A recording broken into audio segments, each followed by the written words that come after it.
This conference will now be recorded. In Manas sir, Ayan sir. Good morning, ma'am.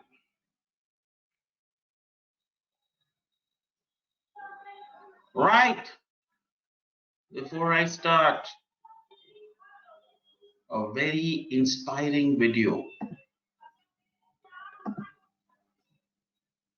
It's all about what a smile can do.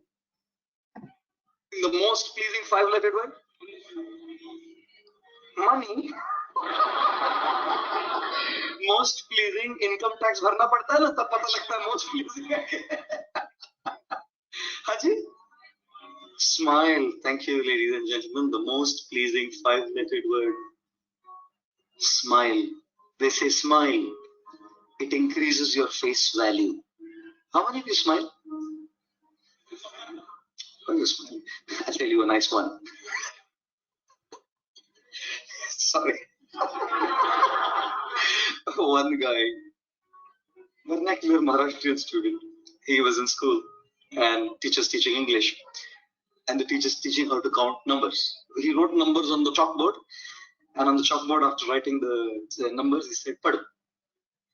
तो बोलता है, this guy says, Shevanti, tu yeti nahi, nahi to nahi. So the teacher said, what did I say? उसने लिखा था 70, 280, 89, 99. 70, 280, 89, 99.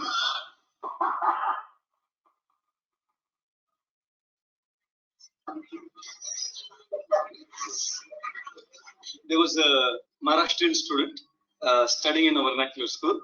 So the teacher was teaching numbers and he wrote on the board numbers and he said, read. He said, Shevanti, 82, 89, 99.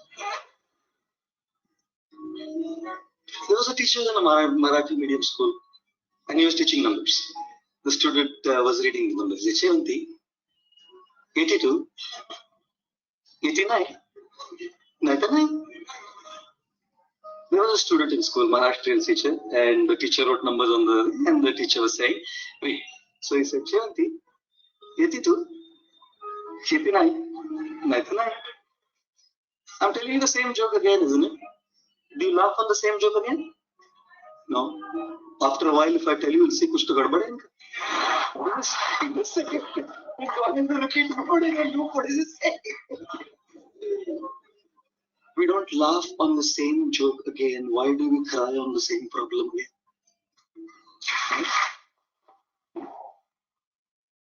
उसी joke पे हम बार बार हंसते नहीं, उसी problem पे रोते रहते हैं, नहीं? We keep crying on that same issue and that same problem again and again and again. Problems will come, issues will come, difficulties will come, whoever you are, doesn't matter. चिता है ना, चिता एक बार जलाती है, लेकिन चिंता है ना, पल पल जलाती है. Kills our life, kills our present. We cannot experience fulfillment, ladies and gentlemen. God has a plan, an amazing plan, with all the challenges, with all the difficulties, with all the troubles that He sends our way. He has an incredible plan. None of us know what. None of us can see how. None of us can understand why. And therefore, at that point of time, all we do is cry. We can't understand why. If only we understood what the plan is, even while going through that crisis, we would probably smile. इसलिए हंसाता हूँ मैं. पहले ही रो रहे हैं जिंदगी में.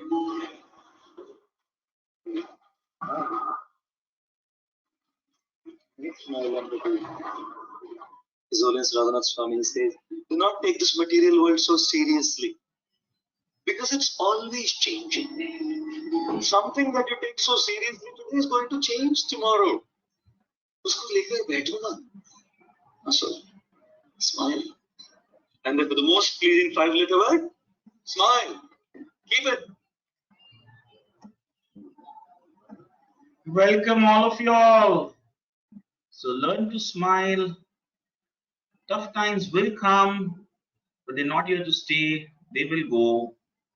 Take the learnings of the tough times, move forward. That is what life is all about. Remember those people who have helped you in your tough times, and in your good times, always help people who are in need. God will take care. Right? Good morning. So how was revision? Yes, I answer. So I answer is one of my most diligent student.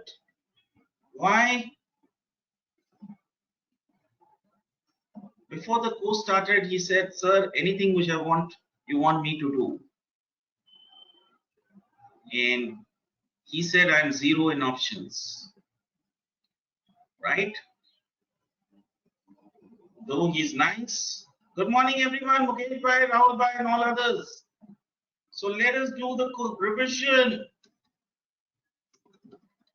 So what is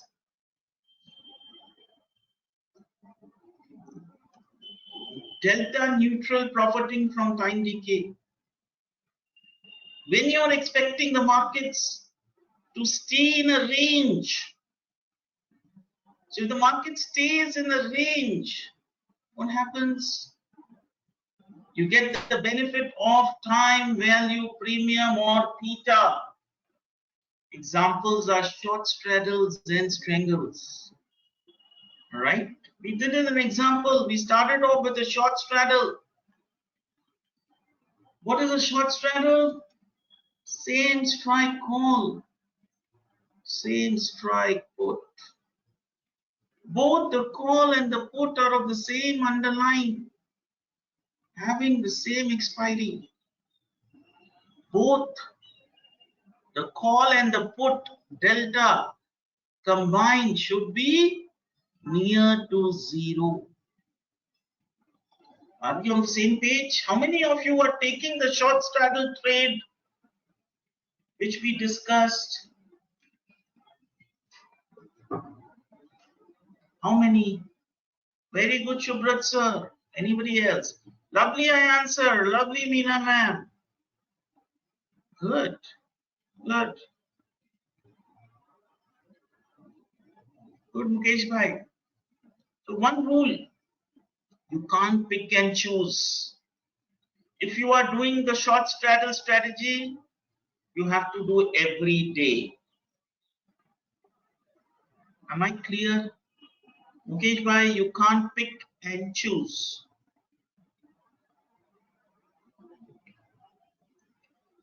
Making sense? Good. So when I'm selling a call,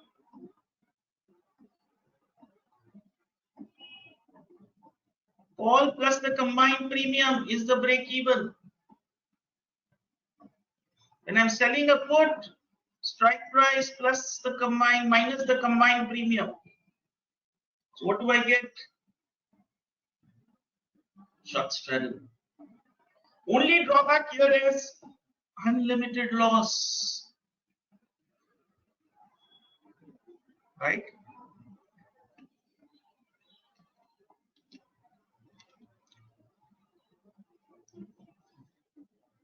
Correct. So always remember the last week of the expiry, monthly expiry, that is from this Friday, that is 18th of June to the 24th of June, there is going to remain massive volatility.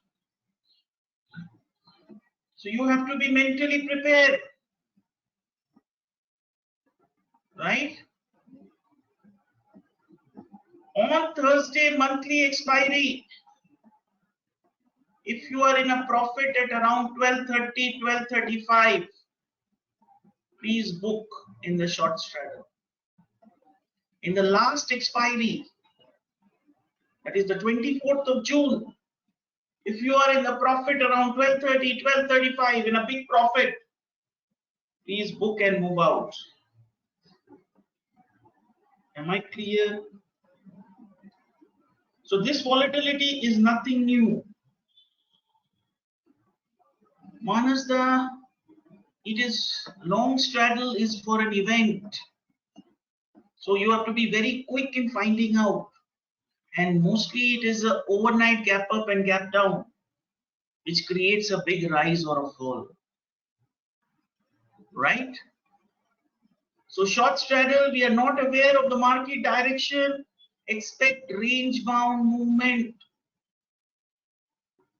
The same thing. What is the difference between a straddle and a strangle? Straddle is at the money call input. Strangle is out of the money call, out of the money put. Same underline, same expiry, different strikes. The delta of the combined strategy should be near to that of 0. Right? So the strikes are different. Can you see here I'm selling 45 strike call. The premium I'm selling is 2 rupees.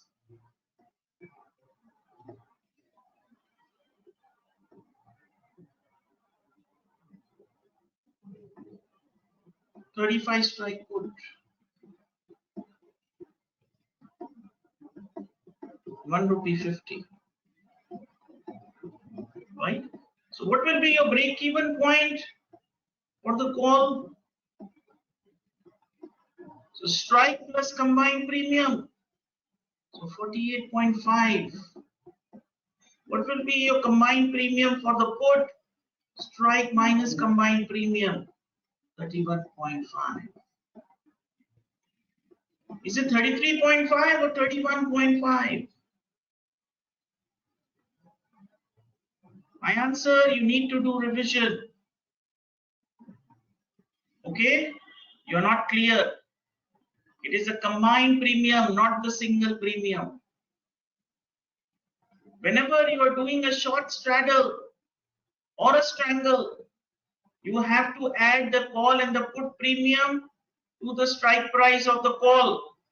Subtract the combined premium from the strike price of the put.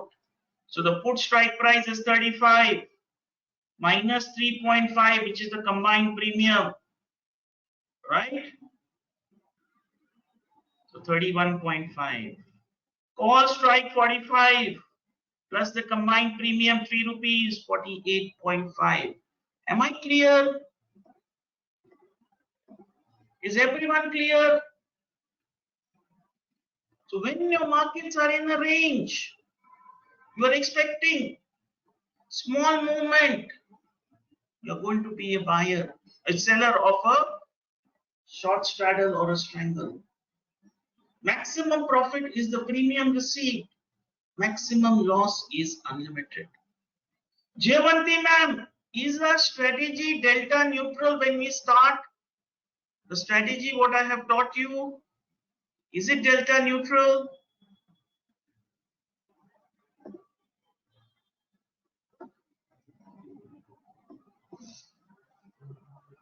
Meena ma'am, is it delta neutral?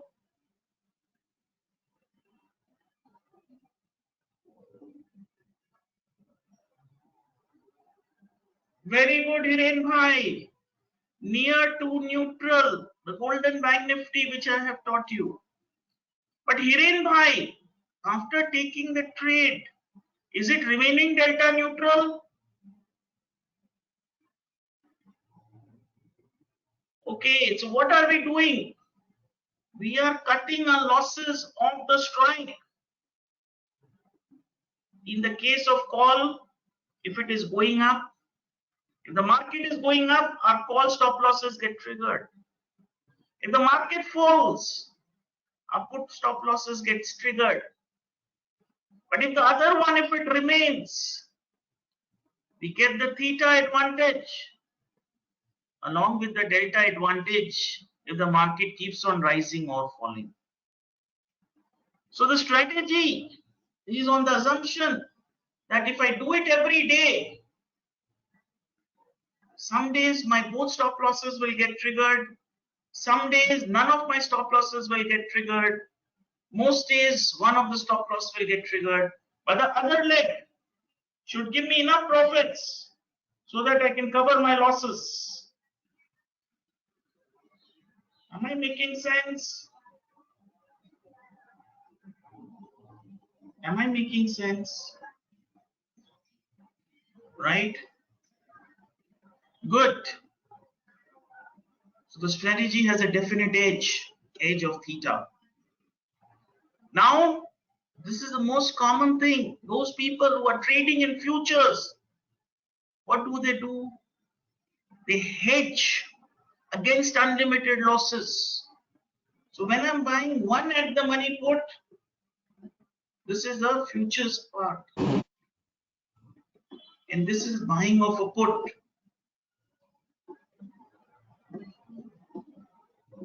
Right? And if I combine this,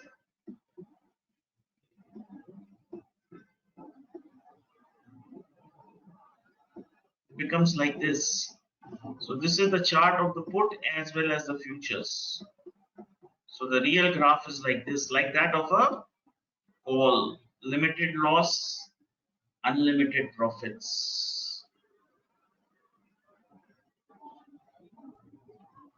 Riamando sir has asked a very nice question. Can we do a short straddle?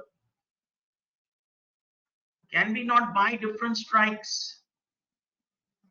Okay, Riamando sir, doing a short straddle, different strikes, that means you're doing a short strangle. Right? Different strikes. You can do that, sir. You can do that. But the profitability will be more in a short straddle than a strangle. That is why we are taking at the money strikes. In today's webinar, I'm going to take you to the world of in the money strikes in Nifty. Why they are more liquid and your profitability shoots up. Is this making sense? Good. So when I'm buying delta neutral, I'm buying two puts. So it will become like this. Unlimited profits on both sides. If it stays in the range, I will have a loss. Am I clear? Good.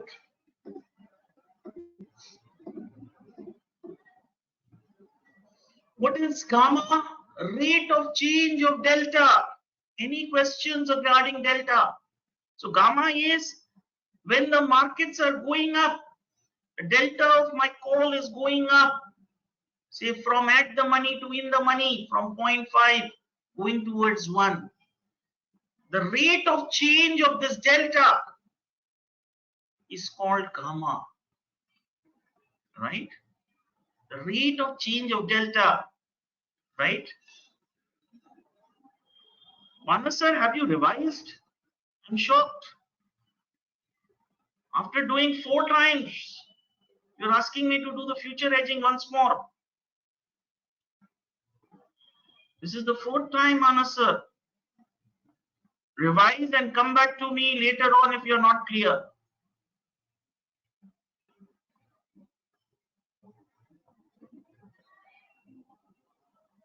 Okay, Manas sir. Please do the revision and come back to me if you're still not clear. Personally, I need to understand what is the problem. Why you're not getting it after 4 times.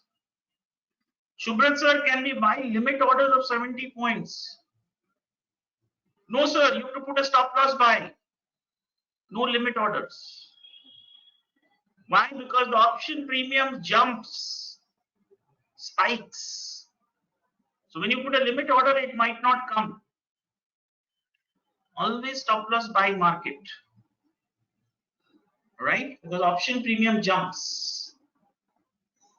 Very nice. Meena ma'am is an experienced option trader. So the gamma of an option is expressed as a percentage of change, rate of change in delta compared to 1 point movement in the underlying price. Like delta, gamma continues to change with the movement of the underlying. Right? Gamma is highest near at the money strikes and it goes on decreasing as you move towards in the money or out of the money, right? So lesser the duration to the expiry, higher will be the gamma near at the money strikes. Longer the duration, can you see the gamma curve is flatter near at the money strikes? And on the last day, what did we see? Gamma near at the money strikes are near to 0.40. So this is called gamma hulk. You remember last day we discussed this? Gamma hulk. Did you see this gamma hulk in Nifty this Thursday? Did you see the 15,700 put? I will show you. So when the gamma is near to the expiry, there's a sharp increase near at the money strikes compared to the higher time frame which are remaining. Unlike delta, gamma is always positive for call and put. So now what happens when volatility is high? What happens, my friends, when Prime Minister is going to come and you receive the news, Rishabh Bhai is going to address the nation? What happens? There is an increase in premium. Very good. So when there is an increase in premium, it is because of the volatility. The premium of the call and put both will go up because of the uncertainty. And what is this increase in premium? Is it intrinsic value or time value? Shubhrat sir, is it increase in time value or intrinsic value? Ramando sir, did the price of Nifty go up? Manas sir, did the price of Nifty go up? Nifty is there itself.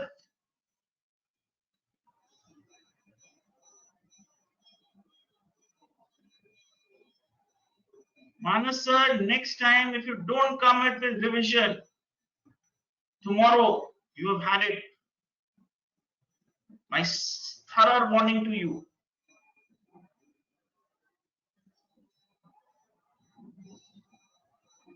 Anyone comes without revision to my class, tomorrow you have had it from me.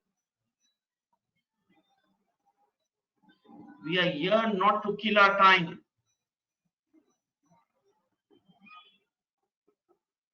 We are here to do serious stuff to make money from the markets. Market is not sitting for us to give you money. You have to earn it out. If Nifty does not go up, Nifty remains there. There is no change in intrinsic value premium. It will remain the same. So if the total premium goes up, it is because of the time value premium, which has gone up because of the increase in IV. What is IV? Implied volatility, which is inside the price of option.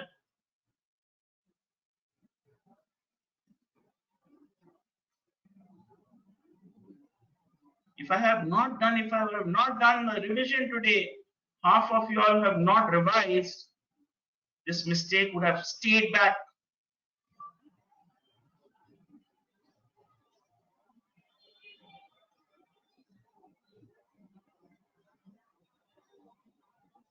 Right?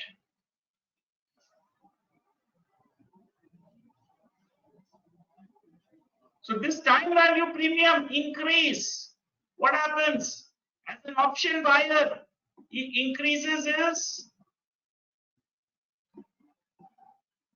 break-even price. So if the break-even price of the option buyer goes up, option premiums are expensive. If the option premium are expensive, the gamma impact near at the money strikes is partially neutralized because of this increase in premium in a high volatility environment. Am I making sense?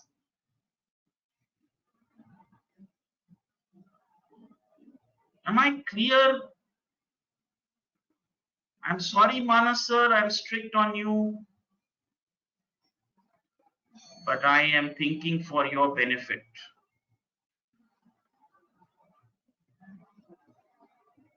I know we all are busy human beings, but this is also our responsibility. You owe this to me, Manas sir.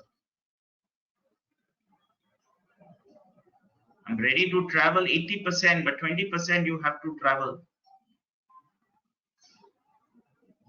Right? Sorry if I'm rude, but this is the reality. If tomorrow I see no one doing the revision, you will have to repeat my whole class from the starting. You will have to repeat my whole class from the starting if tomorrow you don't do your revision. Sorry, but that's the reality. Right?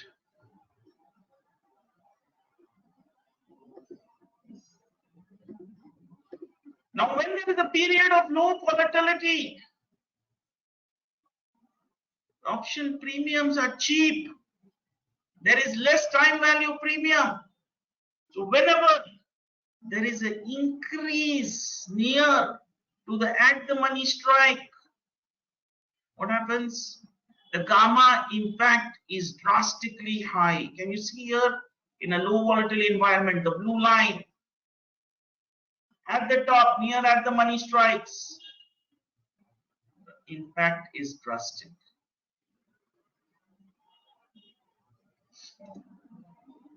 Right?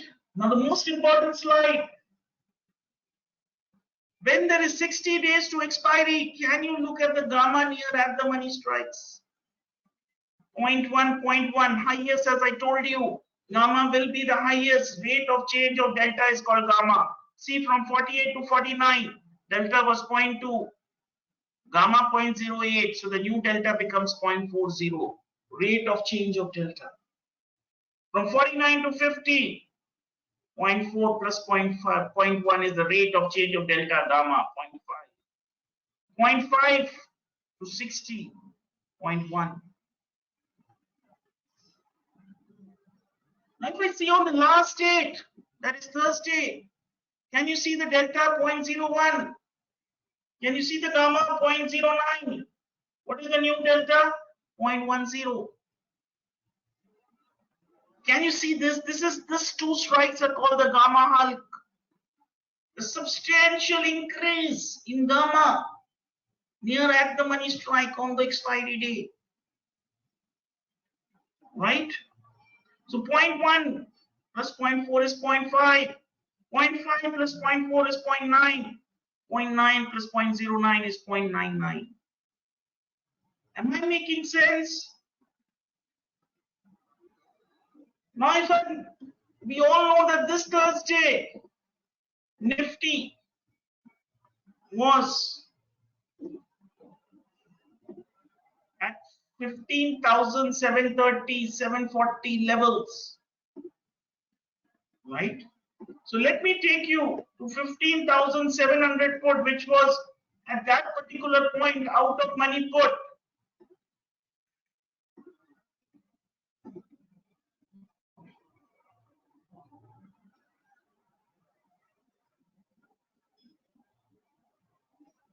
Can you see this? 15,700 put was 15 rupees.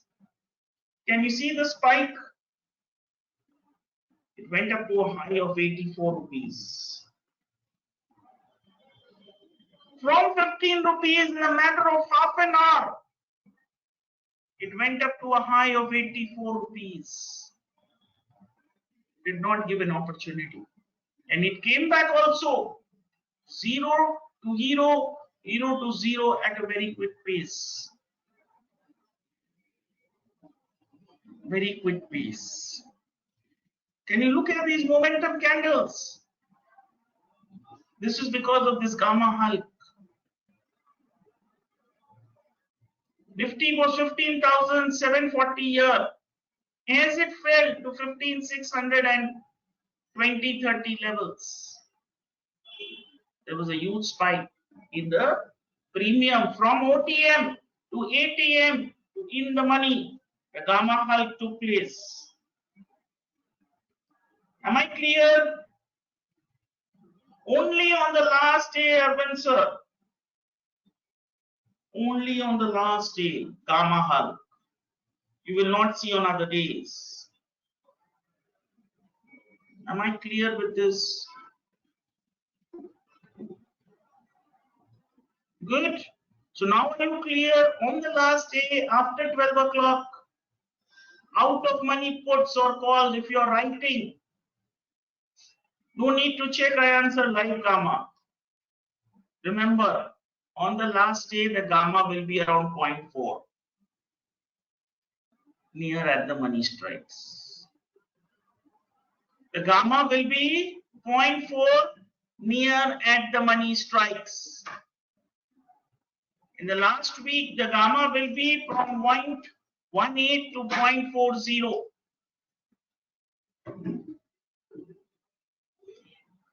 So answer, are you clear? What does gamma do? It changes the delta.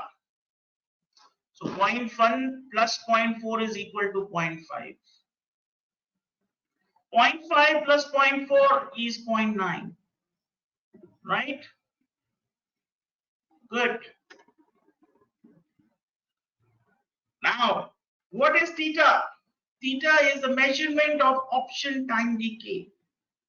Per day, how much will my option lose time value premium as it moves towards expiration is called theta.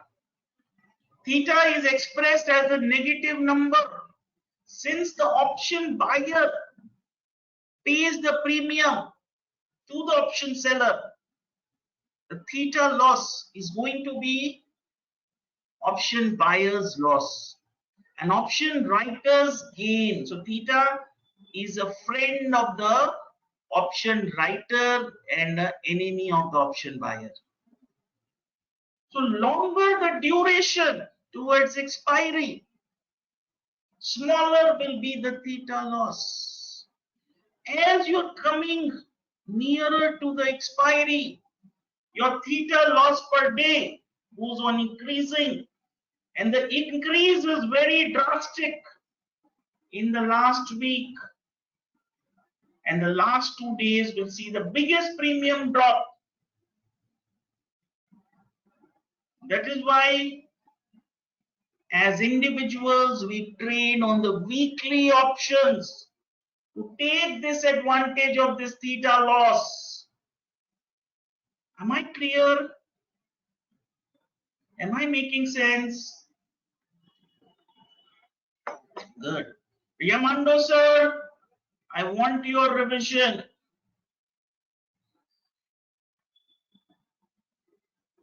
Right? Tomorrow you're going to have a test. 1-to-1, I'm going to ask you questions. Absolutely, Rahul sir. Did you do your revision, Rahul sir?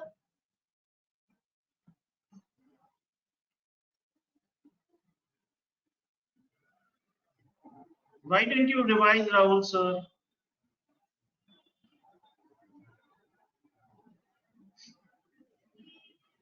See, no one can escape from my grip. I'm telling you today. I can catch.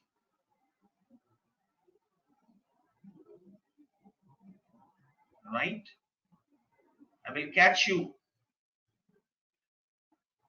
I can catch you straight away who has revised and not revised. I can catch in the class who is present attentively or who is just sitting with the mic on. Right? Rahul sir, tomorrow also you have a test.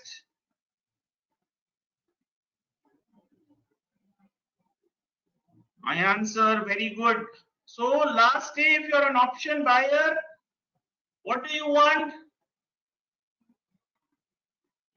You want the delta. You want the prices to move towards at the money so that the delta advantage and the gamma advantage comes to you. If you're an option seller, I answer, what do you want? You don't want the prices to come to the at the money strike. You don't want the prices to come to the at the money strike, so you get the theta advantage. So if you're an option buyer, you want the prices to come. And if the prices doesn't go, theta is the enemy. Option buyer, delta is the enemy, gamma is the enemy. On the last day, volatility has no role.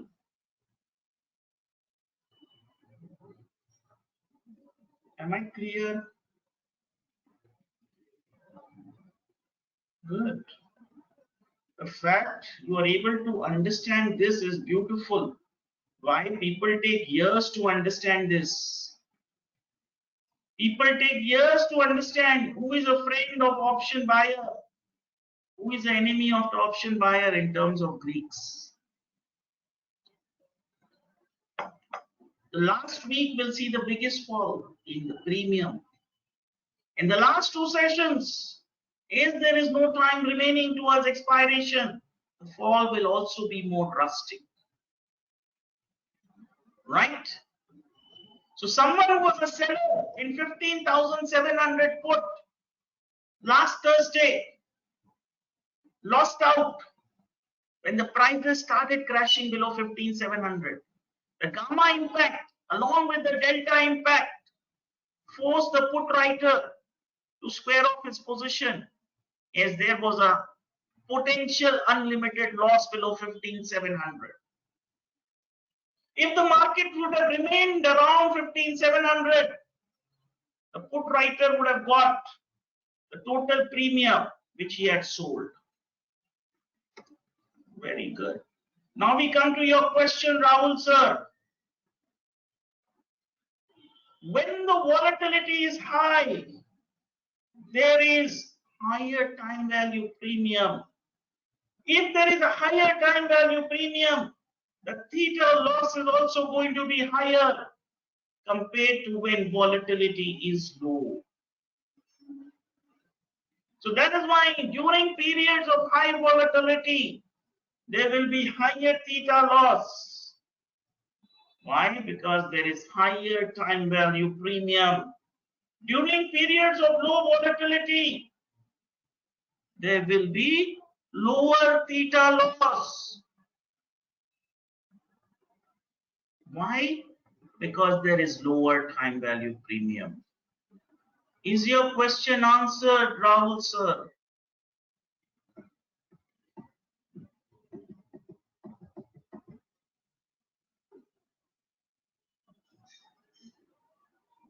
Arvind sir, I think so you've asked this question. Squaring off. So the squaring off has to be done manually. Whether you do out of the money or at the money or in the money, the squaring off has to be done manually. Manually.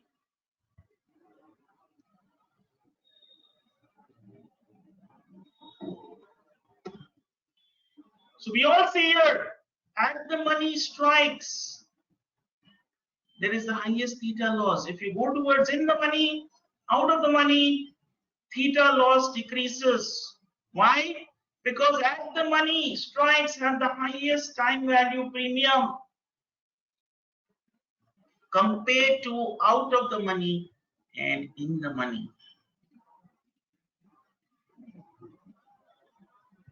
No, this out of money is not a good strategy. Out of money, avoid, Arvind sir. Did I tell you something? Short straddle. Short strangle. What did I tell you? Short strangle. Break-even points are far away. Investment is less. Right? At the money, in our strategy, what are we doing? If one stop loss gets triggered, the other one, we want it to hit or fall. So if this is the market, this is our call stop loss. If it gets triggered, what happens? The put value will keep on falling down. and you will get the benefit of the put. But if I do out of the money strikes, there is very little premium for the put to fall. So in our strategy, we are not doing a conventional short straddle where we are keeping both the legs. We are keeping only one leg open in case the other leg gets triggered. So in our strategy, ITM in the money option, right, or at the money option is advisable. But in the strategy which you are talking, conventional strategy, where I'm keeping both legs open, if one gets triggered, I will square off the other. You can take out of money. But we are not doing that for intraday trading. So you have to remember, horses for courses policy. As per your strategy, you will select the strikes. Is this clear? So welcome, the journey has just started. So Arvind sir, how did you like the live class?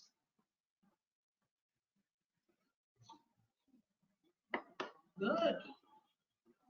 Now we come down. Any question regarding theta? Arvind sir, I know you're a conservative person. You will take your time. I know that, sir. I know who will take and who will not take. I know it will take time, sir. Don't worry. So we are starting with option buying also. We will discuss option buying. Okay. Now, any questions regarding gamma and theta?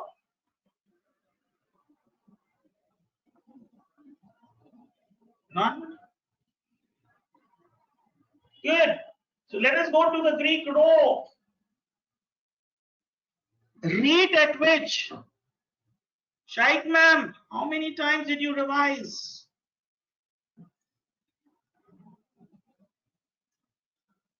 I've seen you are working very hard with the stock mock. Good to see you that.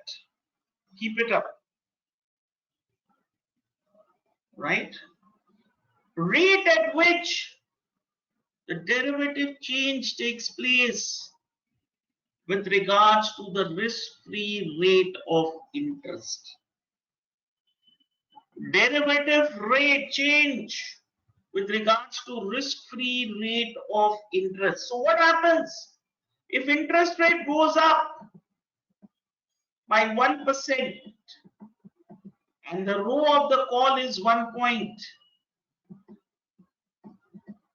and the rho of the put is minus 0.6. So if interest rates goes up and the rho is 1, that means my call premium will go up by 1 rupee and my put premium will fall by 0.6. If my rate of interest goes up by 0.5% and the rho is 1, so my interest call value will go up by 50 paisa and my put value will come down by 30 paisa. If interest rate falls by 0.5%, Hirenbhai is a champion. Hirenbhai, how many years of experience in the market? My call will fall by 0.5. Put will go up by 0.3. If interest rate falls by 1%, my call will fall by 1. Put will go up by 0.6. So this rho is given value in the option calculator, but rho is a very insignificant factor. Reason interest rate does not change every day. There is first of all RBI meeting only once in 3 months. And interest rate changes once or twice a year, and that also by 0.25 to 0.4. So the change because of rho factor in the option premium is insignificant, and other Greeks can easily overshadow that change. So this is the least of the important Greeks. least of the important things. Am I clear with this? Good. Now let us come now to a new subject. What are the types of volatility? Right? What are the types of volatility? Sharmila ma'am, how are you? Shraddha ma'am, how are you? I believe Shraddha ma'am, you are not well because you are taking the vaccine. Hope everything is fine.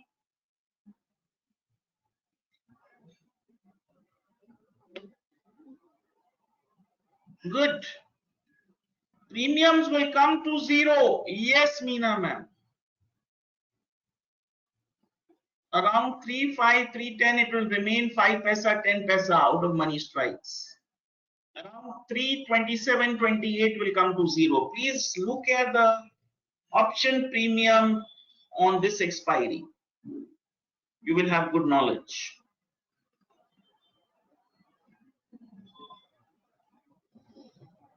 Good.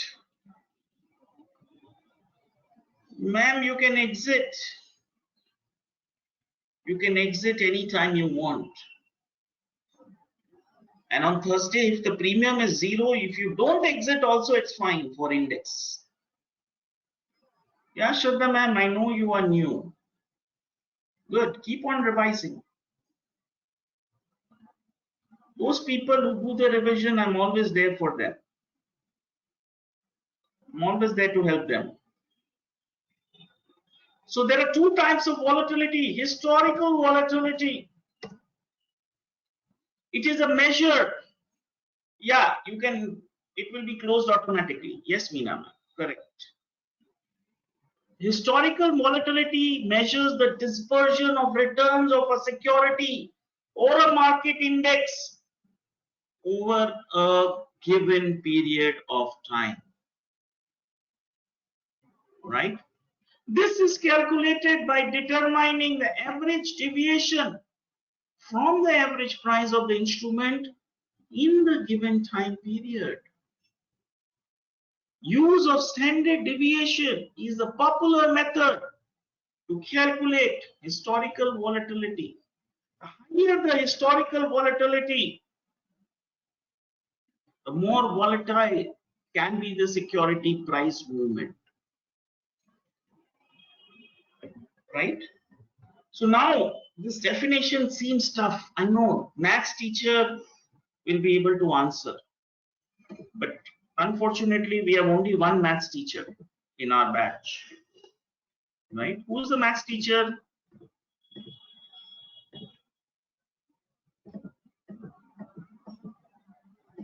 Anyone? No one is a maths teacher? Okay.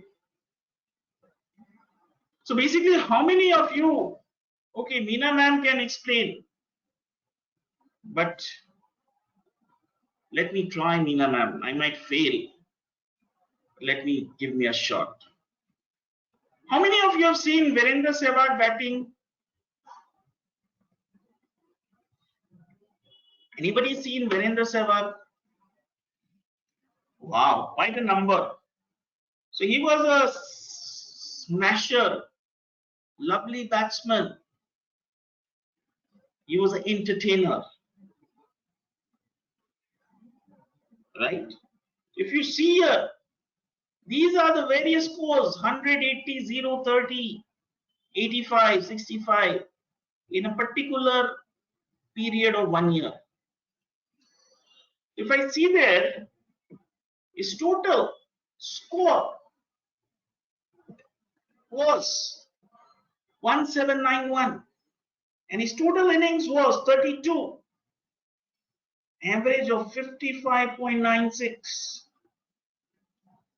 55.96. Now my friends, I want to see how many runs has he scored more or less than the average. So this 100 minus 56, 44, 80 minus 56, 24, 0 minus 56 is minus 56, 30 minus 56 is minus 26, 140 minus 56 is 84. So what do I do, my friends? If I take this as an average, 56, score is 44, 24, minus 56, minus 26, plus 84. So can you see this curve volatility? So it will be like this. Now with the use of a standard deviation method, I'm trying to find out what is his average deviation from the mean. How much is it moving above and below the average score of 56? With the help of standard deviation, I'm trying to find this. And this is basically called historical volatility. Meena ma'am, have I passed your exam? So let us see the definition. Measure of dispersion of returns. Can you see this is the average 56? What is the average movement?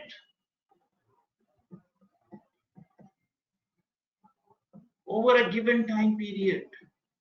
This is called the deviation. And the standard deviation tells you how much has it moved or deviated from the average in that given period. Am I clear till here? All of you? Shubhrat sir, Vijay sir, Rishabh sir, Kuldeep sir, how are you?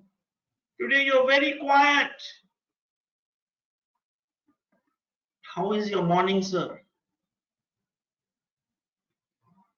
Yeah, you're very quiet today, sir. Now, my friends, there are two batsmen. Virendra Sehwag and Cheteshwar Pujara. Now, Cheteshwar Pujara, average score would be the same as Virendra Sehwag. But his movement, that means his highest score and the lowest score, or his average, would be in a very narrow range.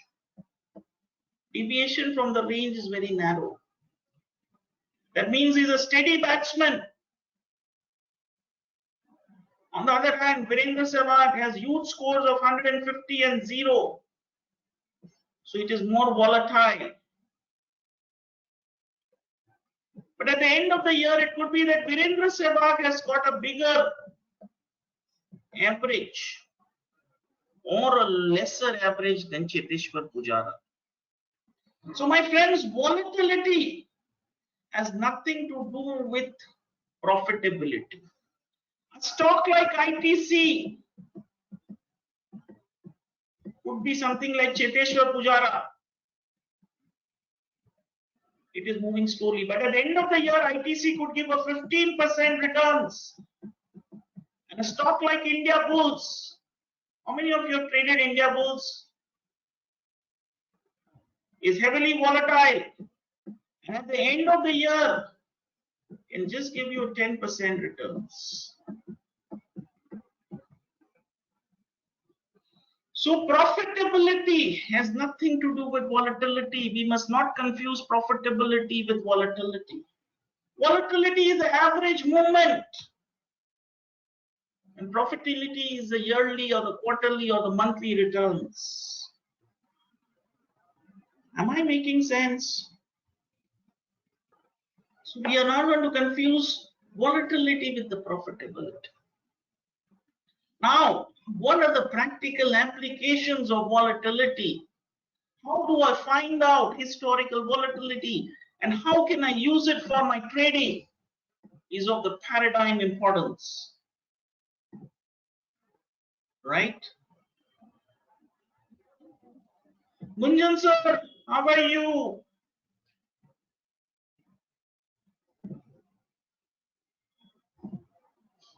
Very quiet today.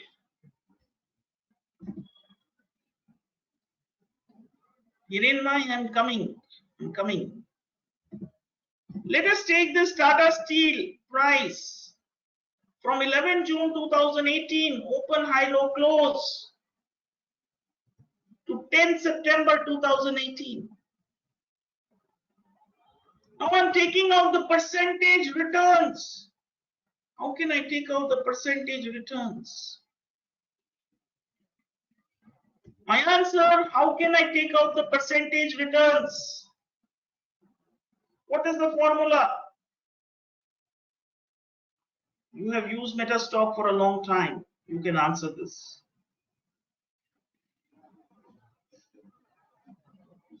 So the percentage return is today's close minus yesterday's close divided by yesterday's close into 100. I'm repeating once more. Today's close minus yesterday's close divided by yesterday's close into 100. You remember the profit and loss formula? Profit divided by the cost price into 100.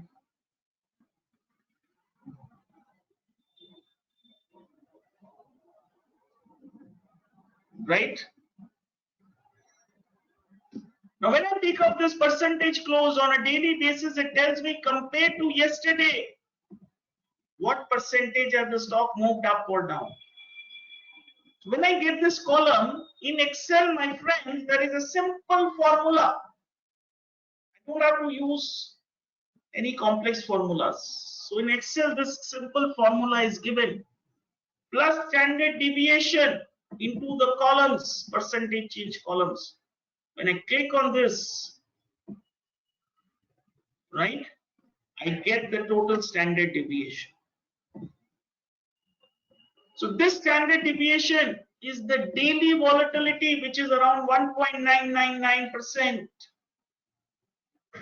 1.999%. Now what do I do with this daily volatility? It tells you, my friend, that if the closing of Tata Steel on the previous day is 600 rupees, for example, then the upper band will be 600 plus 2%. That is 600. 2% of 600 is 12 rupees. So 600 plus 12 is 612. 600 minus 2%, that is 588, will be the lower range. 612 will be the upper range. This 2% is on the basis of the past historical data. So from the close, I can get the upper band and the lower band. This is one standard deviation. By one standard deviation, I mean 68% of the time, Tata Steel, the next day closing, will be between 612 and 588. Am I making sense? Am I clear?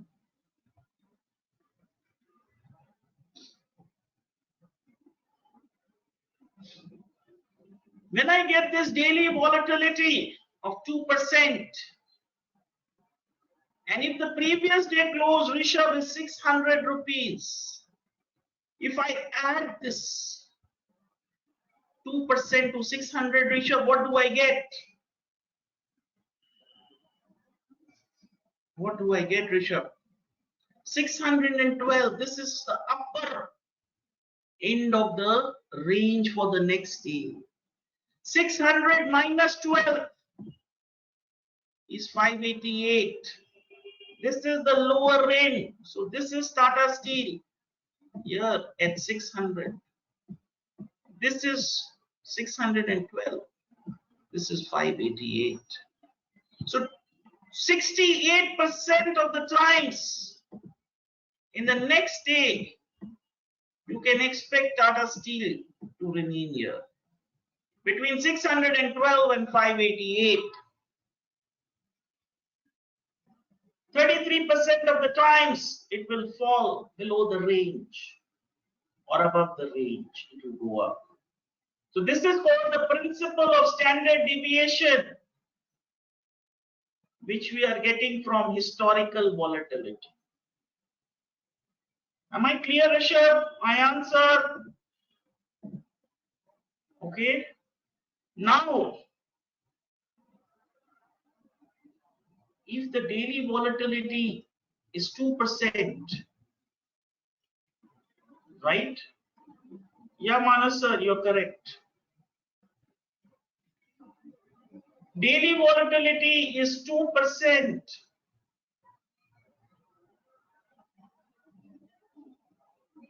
And I want a 2 standard deviation. What is a 2 standard deviation? 95% probability.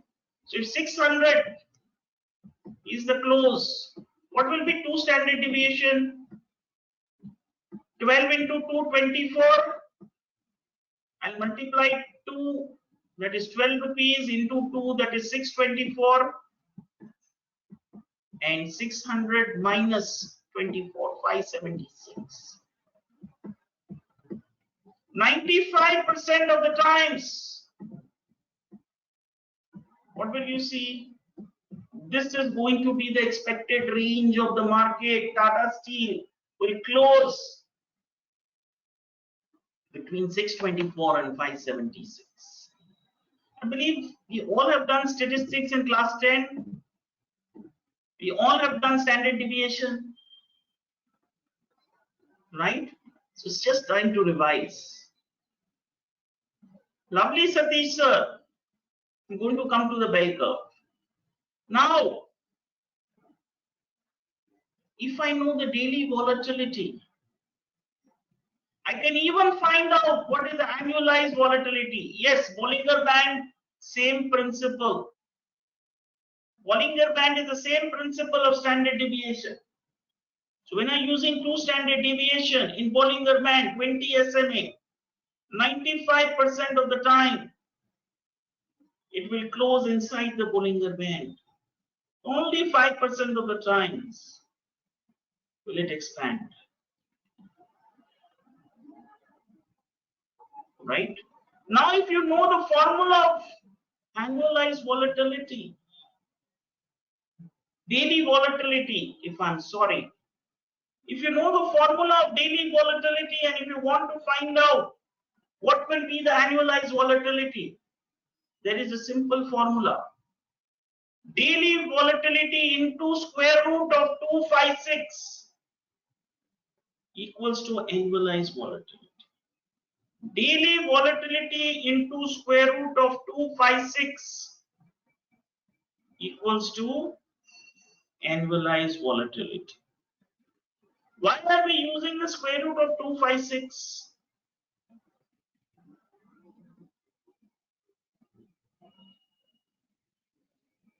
Why are we using the square root of 256?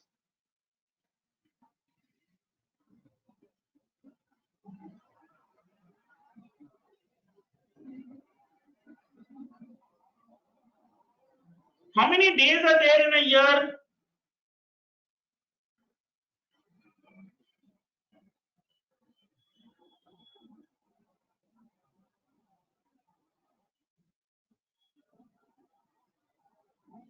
Manas sir, how many trading days are there in a year? 256. So for calculation purpose, square root of 256 is equal to 16. So when I multiply 16 into daily volatility, what do I get? 1 standard deviation, 32%. So when I add 600 plus 32%, I can get what is the expected range Tata Steel is going to be for the next 1 year. 792. 600 minus 32%. of 600, 405. So I can get the 68% of the times one standard deviation. Tata Steel is going to remain in the particular range of 792 and 405. Am I making sense? Am I clear? Yeah, Meena ma'am, I know it will be clear for you. I answer is my Rajnikant. I answer. Rishabh sir.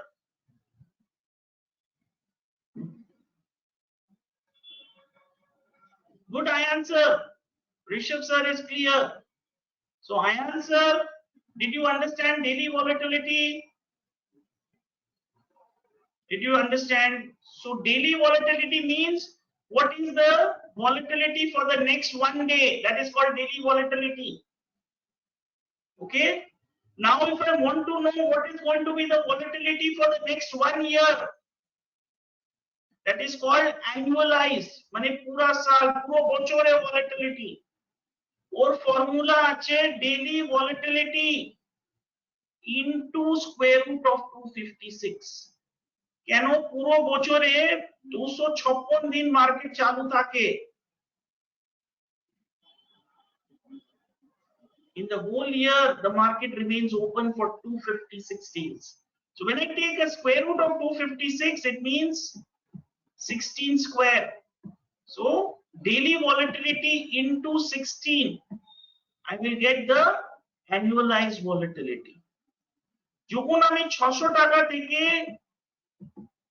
এই volatility add করব, 600 plus 31% of 600. Right? So what will I get? 30% is roughly about 180 rupees. 30% is it 180?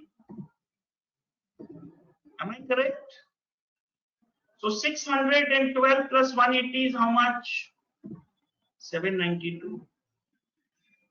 600 minus 180, how much? 405.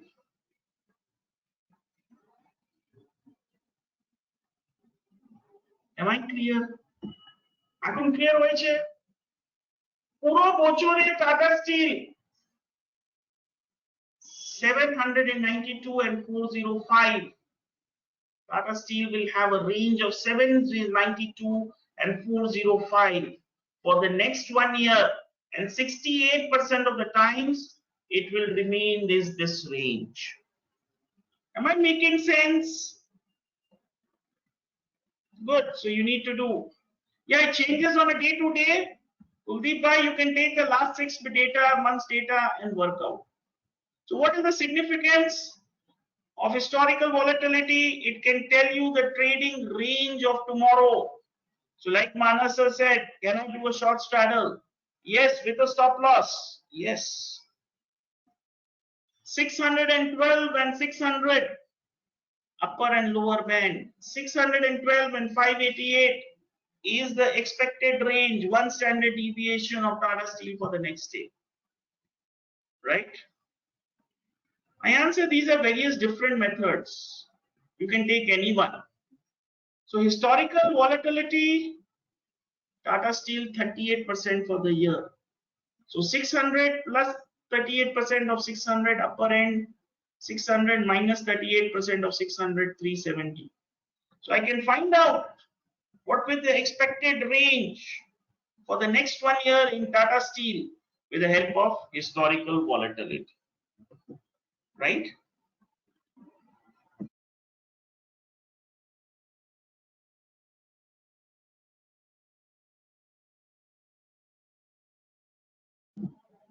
Now, I answer said, where will I get historical volatility? Very important.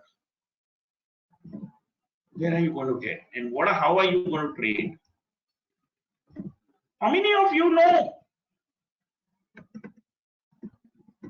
that historical volatility is available in NSE site? Anybody seen? I go down to the derivative window.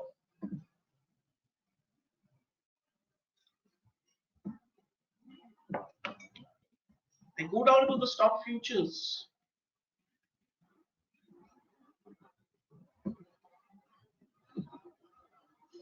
futures column, I answer, can you see this daily volatility? So if Tata Steel has closed at 1093,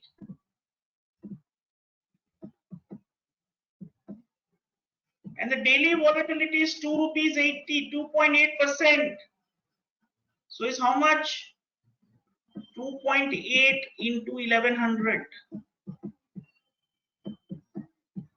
Is it around 30 rupees?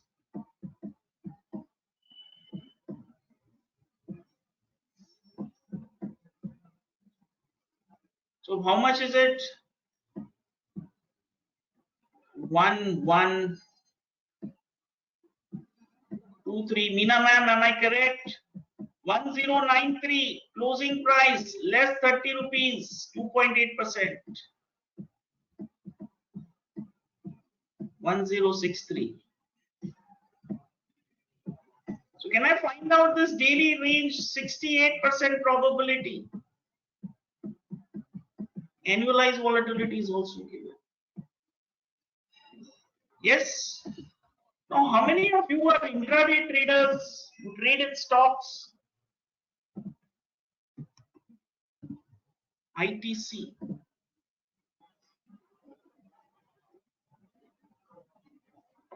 So what should we see? Intraday traders are those people who buy and sell during the day, right?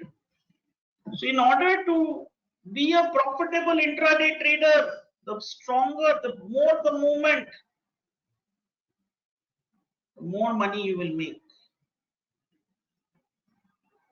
right?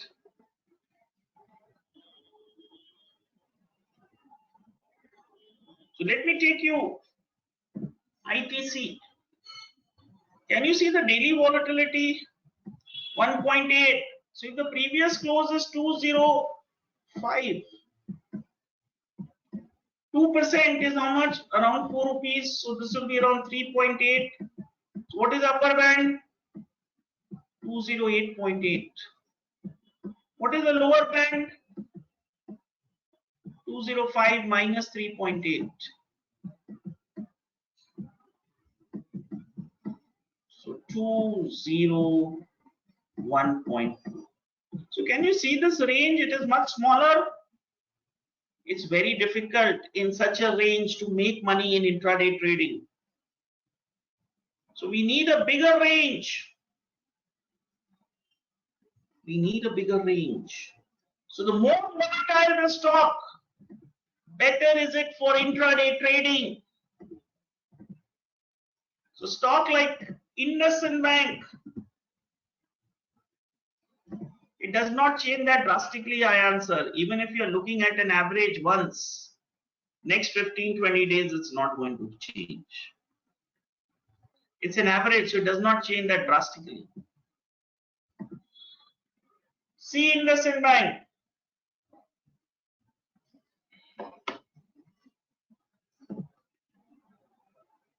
Can you see the daily volatility? 3.8%. 39 rupees. So 1000 plus 39. What is upper band? 1000. 38 rupees. 1038. 1000 minus 38. What is the lower band?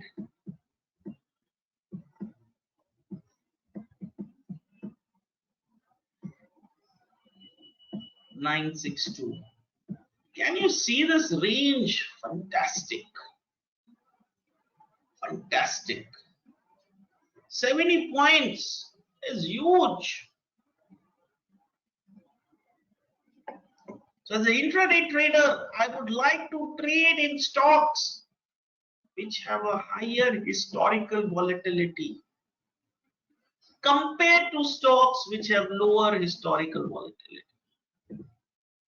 Meena ma'am, the problem, why can't you make good money in these doing short straddle intraday? Can you tell me why short straddles intraday should not be done with stocks? Who can tell me why? Thank you. Monthly expiry. lesser theta loss. Liquidity problem is always there, but monthly expiry, lesser theta loss. Right? Am I making sense? Good. So is historical volatility clear, Kuldeep sir? Is this clear? I answer. Now we are on the same page. Good. I'll tell you something, I answer. Things are going to be much easier from here now on. The most difficult part of option is over. Congratulations. So what is the distribution curve? So this is a statistical class 10 stuff. So let me take you. What I have taken, my friends, I have taken the open, high, low, close of Bank Nifty from 2019 onwards. I've taken out the percentage change, the same way as I took out for Tata Steel. Close of today minus close of yesterday divided by close of yesterday in 200. Same way. Now, my friends, I want to know how much does the Bank Nifty close between various bands? How much does the Bank Nifty close within the various bands? I want to know that. Right? So how do I know that? So you know, in Excel you can take out a filter. Right?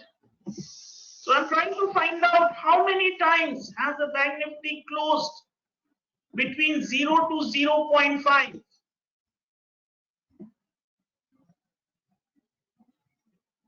Can you see here 70 times the Bank Nifty in this particular data has closed between 0 to 0.5.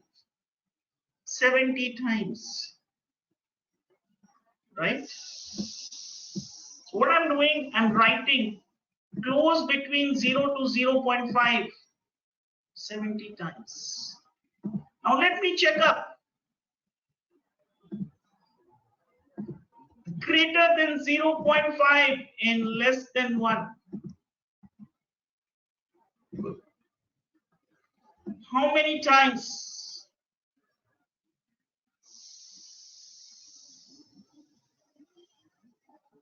Can you see the number of instances? 67.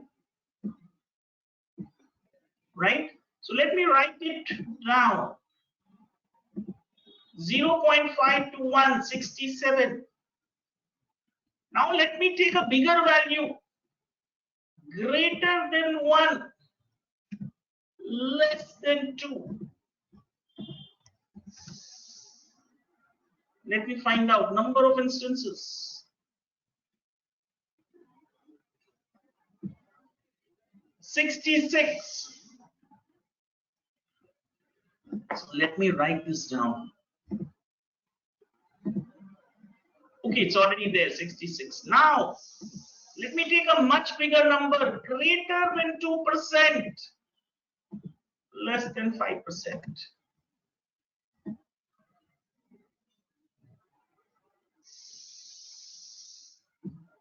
43.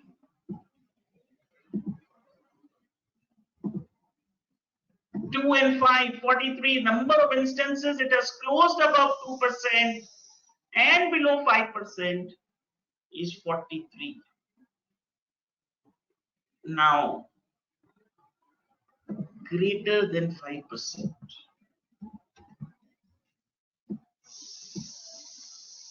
So if you see here, greater than 5% in this more than 1 year data, it has only closed 8 times.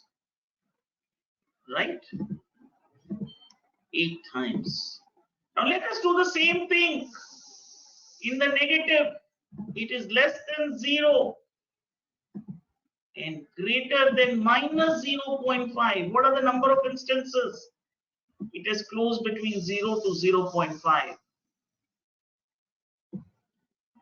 65 times.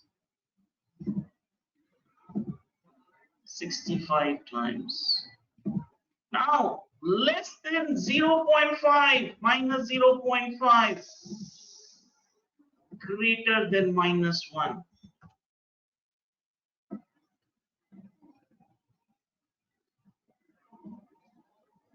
"56 times." So let me write down 56. Less than 1 minus 1 greater than minus 2.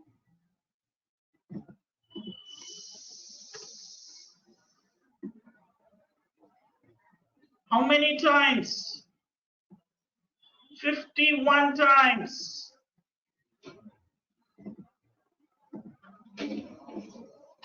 Less than minus 2 greater than minus 5. 43 times. 43 times. Right? And less than minus 5. Only 9 times. Now, can anyone tell me what is the person observing here? What are you observing here? Leaving Meena ma'am, anybody else can answer.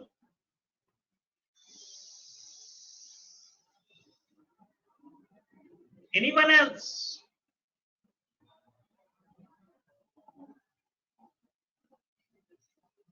Rahul bhai, you are close but not very close.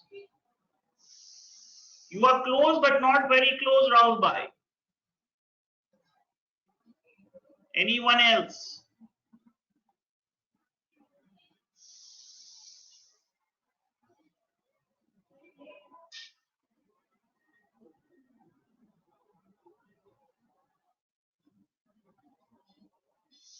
Okay, Nilesh bhai. कोई भी stock, if I take Virendra Sehwag, this is his average 56. You will see that the number of scores around his average will be higher. And as he scores more, the number of instances he has scored more than the average will go on reducing.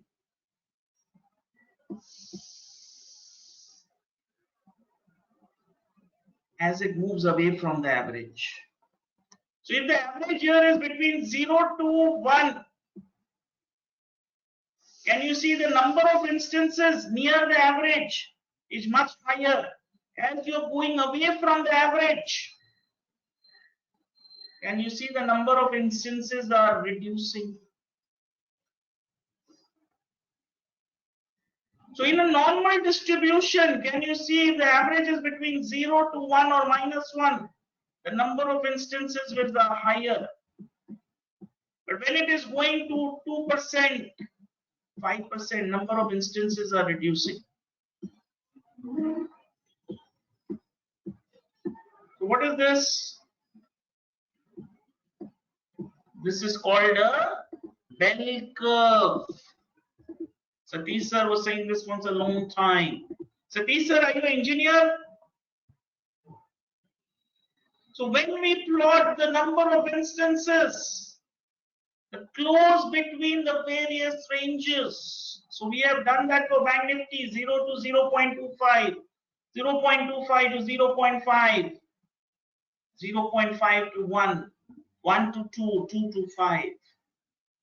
Same thing on the negative, minus 0 to 0.5, minus 0.5 to minus 1.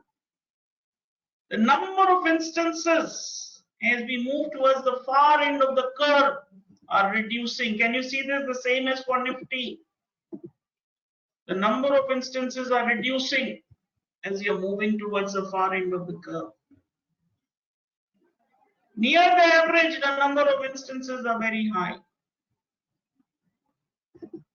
Right? This is called bell curve and it happens in a normal distribution. Right? Now, if you see here,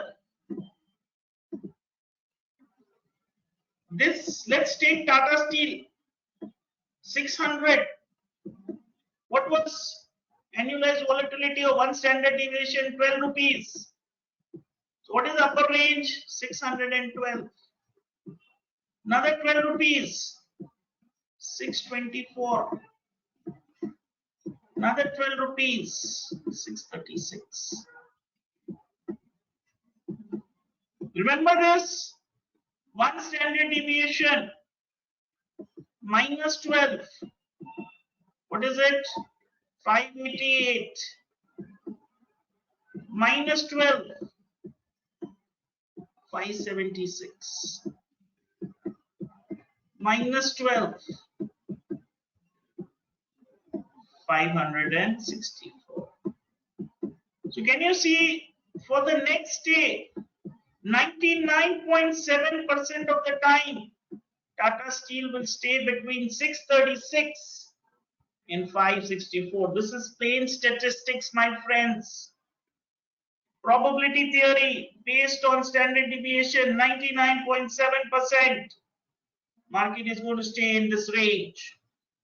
95% markets are going to stay between 624 and 576. And 68% of the times the markets are going to stay between 588 and 612. Am I making sense? Good. Yes, I answered. One standard deviation, 68%. Two standard deviation, 95%. Three standard deviation, 99.5%. Events outside the three standard deviation is called the black swan. Meena ma'am, I answered, we have to take everything. Markets is a science come an art. When science does not work, art works. When art does not work, science works. Okay? Meena ma'am, can we assume the same way as we have found Tata Steel closing? Can we the same way, can we find out what will be the average movement in an expiry of Nifty of 5 days, weekly expiry? Can we find out?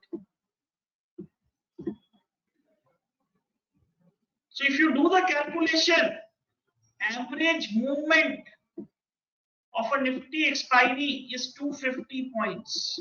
That means if Nifty is at 15,000, 15,250, 15,500, 15,750 are your one standard deviation, two standard deviation, three standard deviation plus. Similarly, on the downside,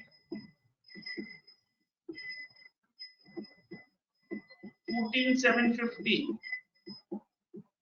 14,500 and 14,250 are your three standard deviations on the downside. So for a week, so 14,750 to 15,250 is one standard deviation. 14,500 to 15,000 is two standard deviation.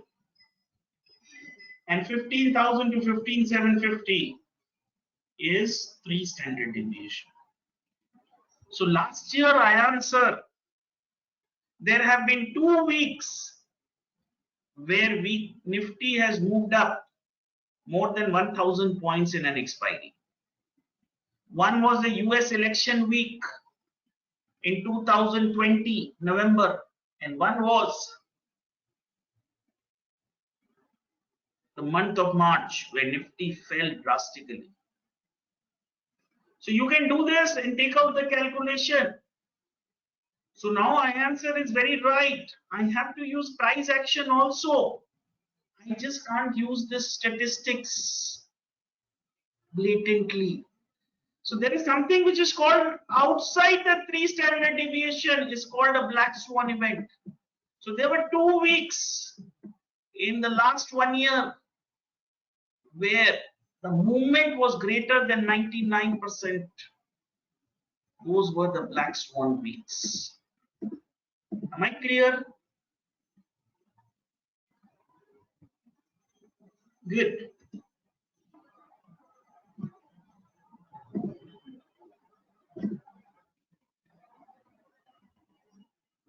Kuldeep sir, did you check the presentations which have been mailed to you? So what happens is sir, आप हम लोग का काम बढ़ा देते हो. I'll be very blatant with you. All the things are given in the presentation.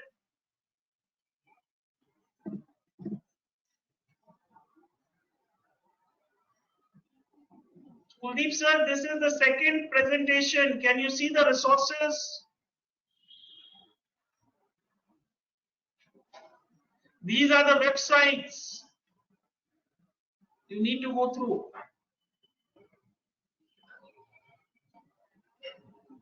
Okay?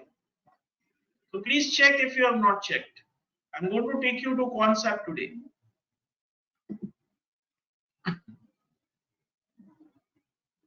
Kitki ma'am, have I taught you a better strategy in Bank Nifty where I'm covering your risk and you're making about 2% a month?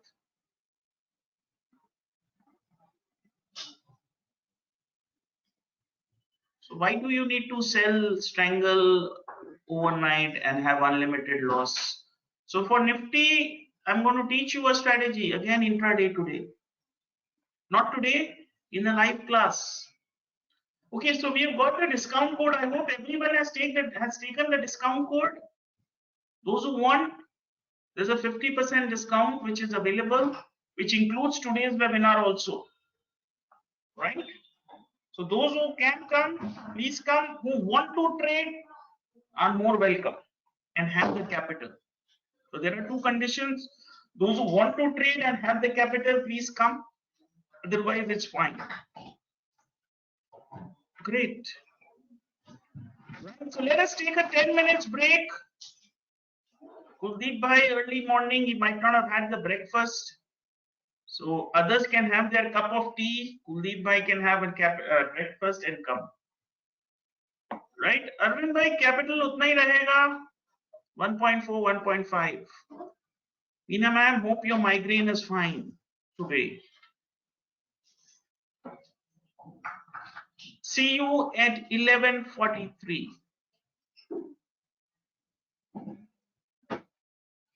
Great. When you make money, migraine goes away. No stress. So research says stress is the biggest factor for migraine. See you at 11:43.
Welcome back. How is your break? Hope you guys have enjoyed your small session. So Meena ma'am, I'll have to come down to Bangalore to have your filter coffee. It has become quite a fame in this AOT 46 batch. Right? Great. I hope all you guys are back. Now you remember this option calculator? Wow, Kavita ma'am, lovely. So miss those days from Sarjapur in Bangalore. 15,700, right? Underlying price. 15,700 call. If I'm buying 6 days to expiry, interest rate is 6.5. Now the volatility is 13%. You remember when the volatility went up, what used to happen, Kuldeep bhai? Option premium, both the call and the put, can you see it is going up? So when I increase this to 15, what is happening? Just see the call and the put, both premiums are going up. When I'm decreasing this to 14.5, can you see what's happening? Call and the put premium, both are falling.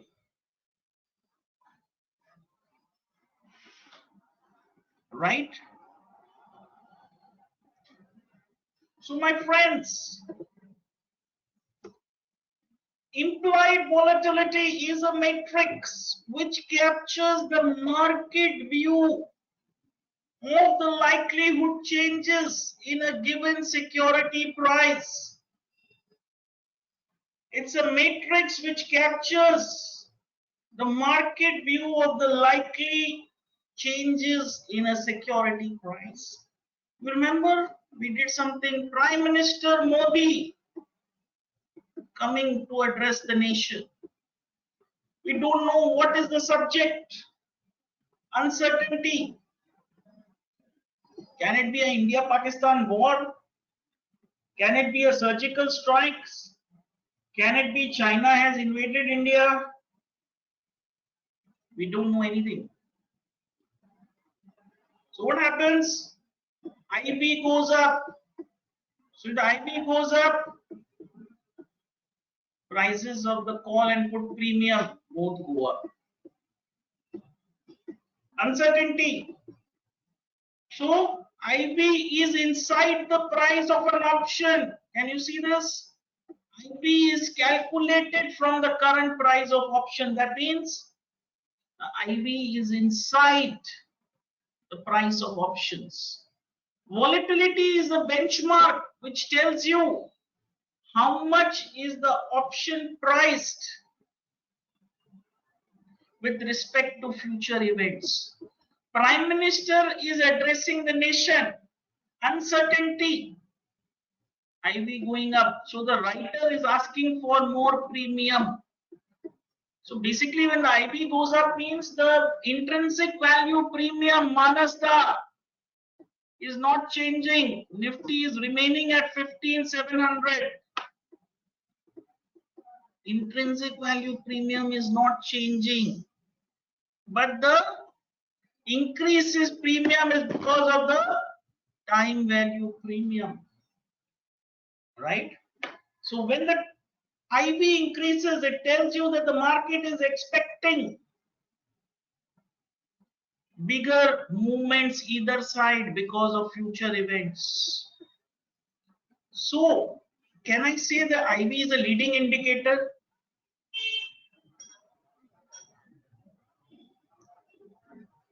Yes. Why? Because as the Prime Minister is addressing the nation, the IB goes up. Moment he is completed, what will happen? IB drops. The call and the put premium will drop.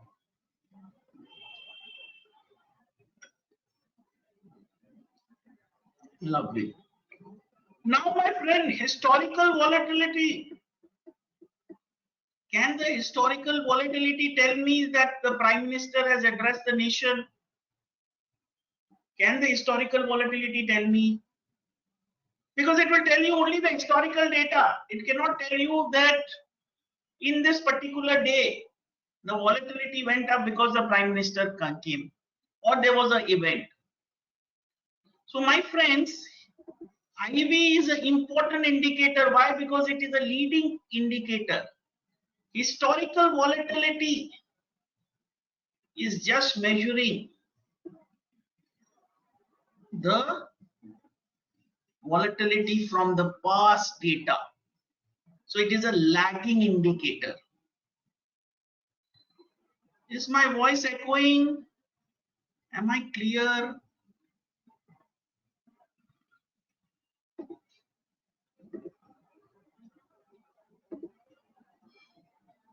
Okay, so two people have said it is not clear. Two people have said it's clear. I'm repeating. Mic testing. 1, 2, 3, 4. Please all confirm. Clear or no clear? Thank you. Thank you.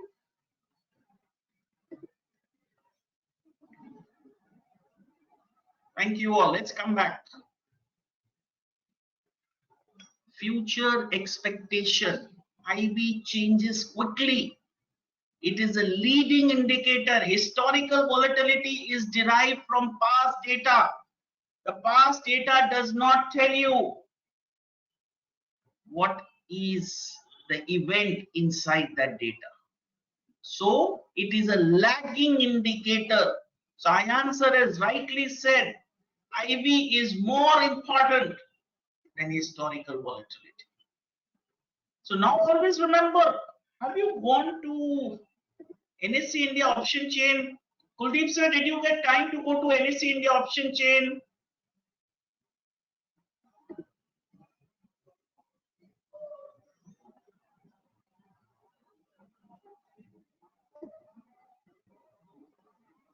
Right? So let us go down here. Can you see that all the strikes have separate IVs, call and put? Yes? Now this IV is in percentage terms.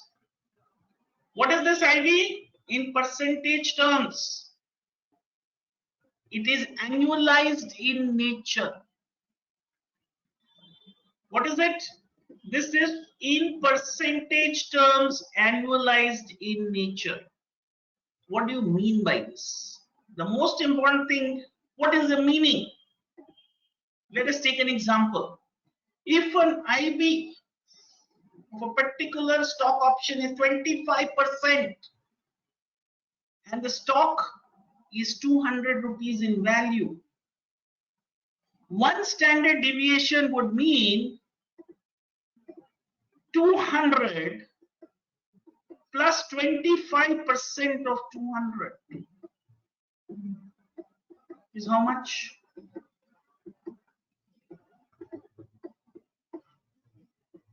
How much is it? 250. 200 minus 25% of 200.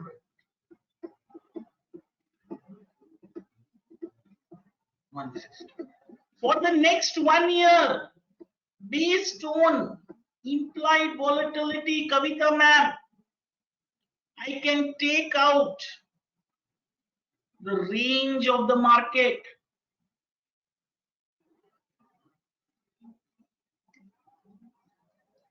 So 68% of the times the stock is going to remain between 250 and 150. If I take 2 standard deviation, what will it be? It is annualized. IV is annualized. 200 plus 100 is 300. 200 minus 100 is 100.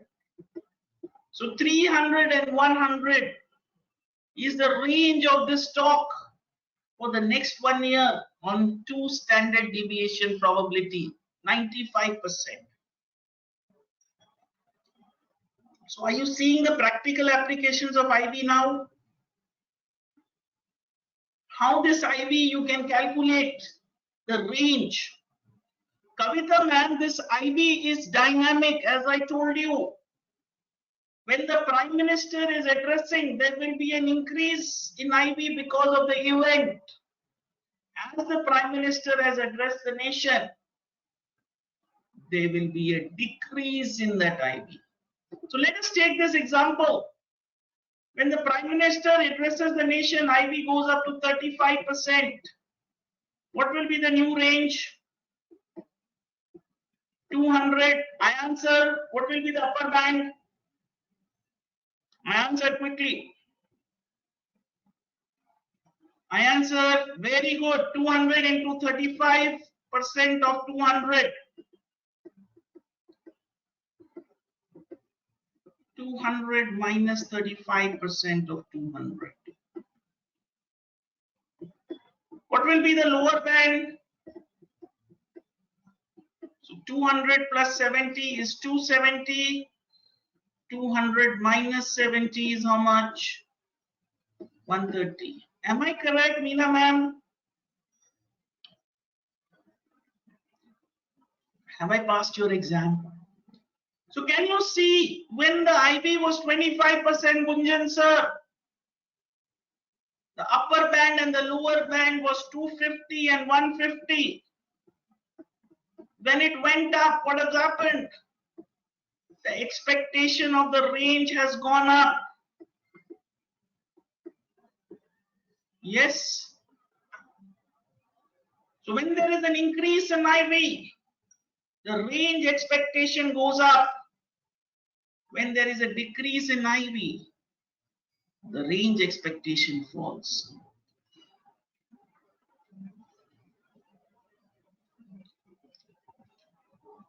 Is this clear, Gunjan sir? Now my friend Ayan sir said, sir, what will I do with annualized volatility?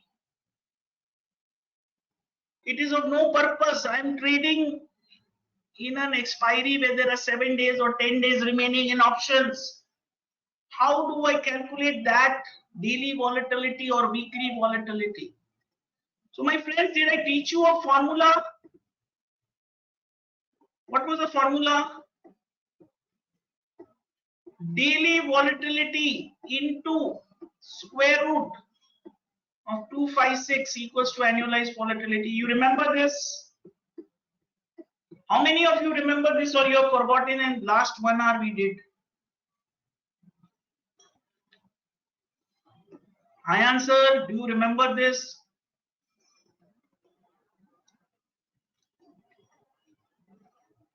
Very good, Ramando sir. You have superpower memory. Keep it up. Let's please come with your revision tomorrow.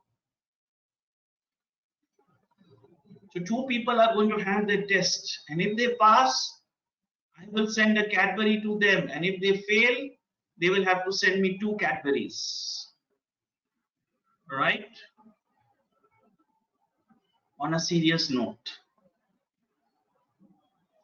I answer Paytm. Don't worry. 20 rupees will be Paytm my number to his number, and he fails, he will Paytm me 40 rupees. And that Cadbury photograph has to be shown in the WhatsApp group. Right. So daily volatility, how much? We don't know. What was the annualized volatility? 25%. So what will be the daily volatility? Annualized volatility divided by the square root of 256.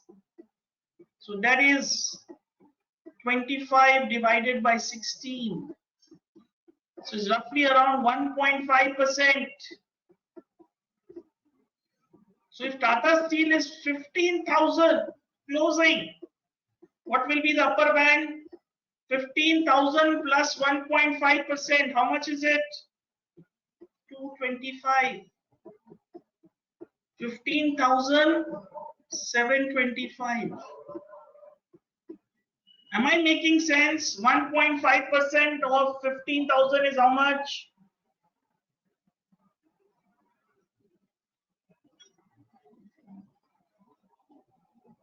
15,000 into 1.5%, 225. So if I'm written here 725, is it the correct? Is this correct? So then why are you stopping me after I've showed you?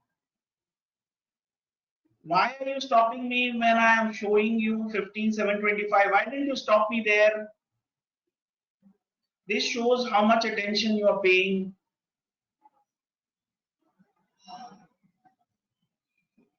I am rectifying. After that, you are telling me that this is wrong. It is 15,225.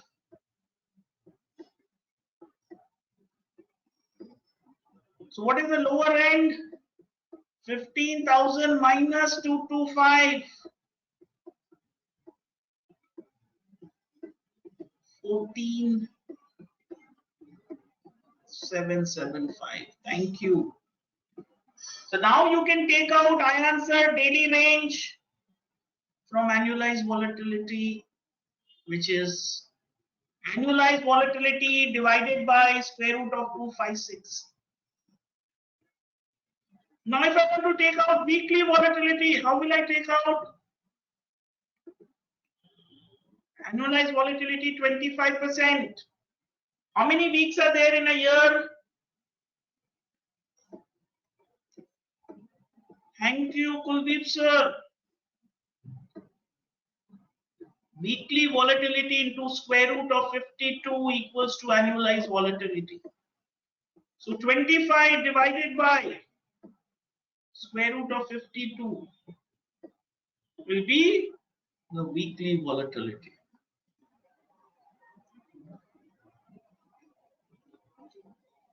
Am I making sense? So 25 divided by 7.3. What is it? 3.4% plus 3.4% minus. Am I clear? So what was the daily range? 1.5 plus minus. What is the weekly range? 3.4 plus minus.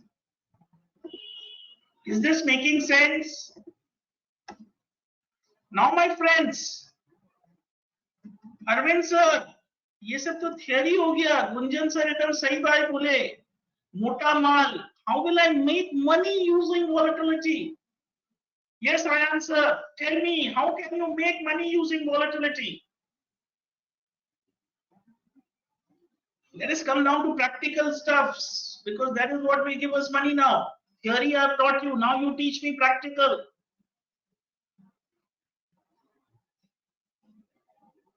Lovely Kuldeep sir, how will I find? How will I find that 68% range? Kuldeep sir is a pure businessman. I can find out. He has struck the iron when it was hot twice. Yes, Kuldeep sir, how will I find that 68% range? How many of you have gone to option chain? Arvind sir, if I add the money call and put, what is it? 112 plus 82, what is it?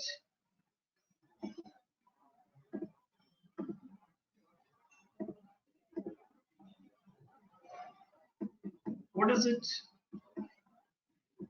Lovely. Thank you, Arvind sir. You are a science student, Arvind sir. So if Nifty closes at 15,700, can I say that 194 is the deviation. So the upper range as per the option chain is 15894. The lower range, can I say, is 15,506. Can I say that? Upper range 194, 15,900, 16,100 minus 20. So it's something like 16,086. 15,312. So can you see this?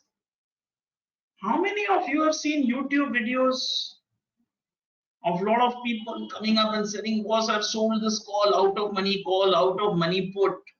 95% of the times I will not lose money. You've heard people saying something like that?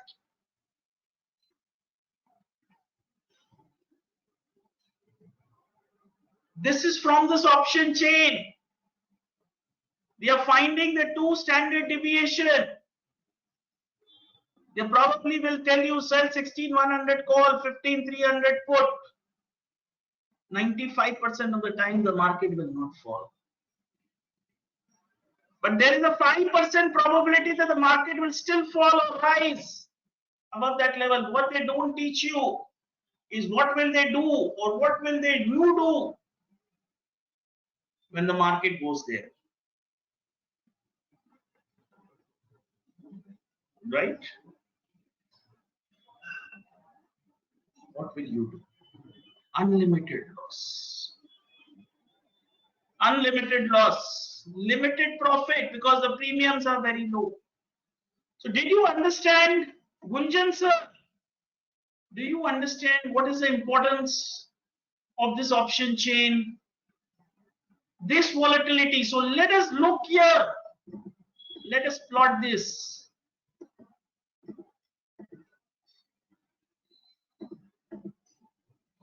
Option strategy. 15,700 call sell.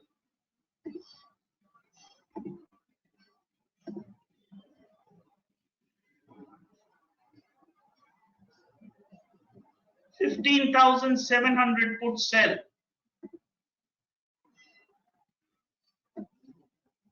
My friends, can you see this payoff diagram? Can you see this standard deviation here? So can you see it's near to your break-even point? Near the break-even point.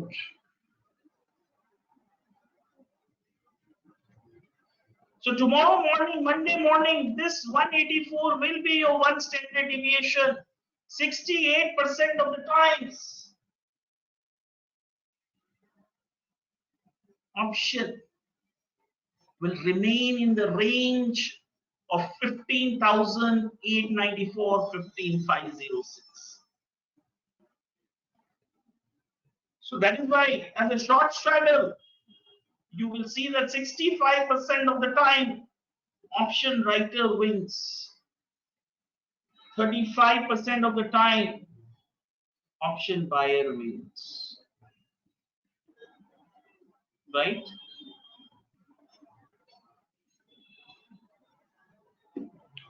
That means this strategy has a 50% probability of winning. Winning means you will make money from the strategy based on the delta.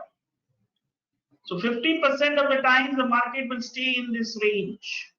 But the advantage here is that tomorrow morning, if the market remains in this range, and when you plot this data, this probability will be 55. Why? Lesser the time, higher your probability improves. Lesser your time, higher the probability improves. Lovely answer. I like your attitude. See, it's attitude which takes a person to places. He is working hard. his attitude shows. Right? Great. Am I making sense? Is this clear?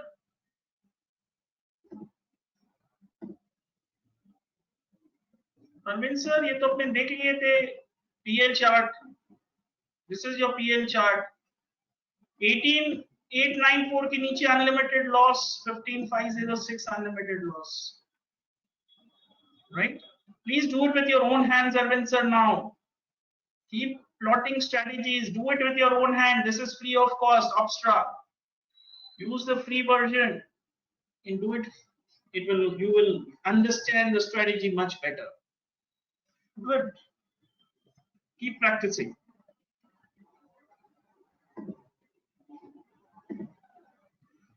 Good.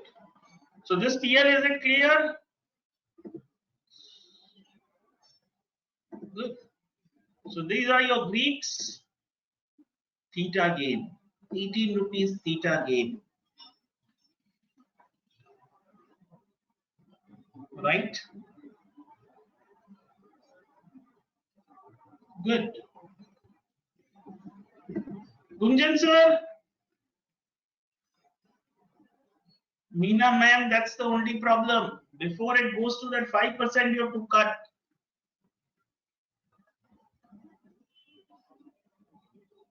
Very good, Satish, stop loss. So that is why, Meena ma'am, I don't teach any strategies which has unlimited losses. So from now on and till the end of the course, all my strategies, whether it is a short straddle intraday, everything will have a stop loss. Right? Now, what is Vega? You remember, Gunjan sir? Did you understand the practical application of IV till now? Have I passed your exam?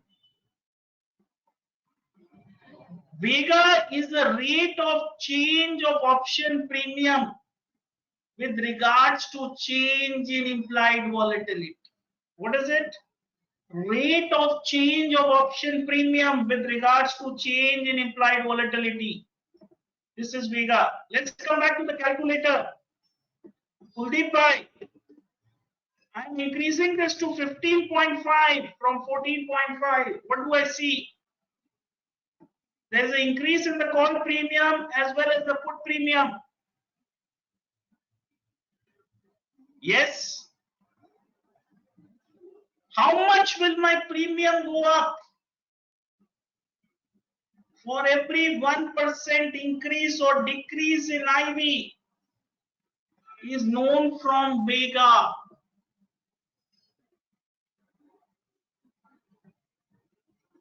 Is known from Vega. Can you see this value? Vega, 8 rupees. So if I increase this by 16.5, you will see my total premium will go up by 8 rupees. Can you see this? Call and put both.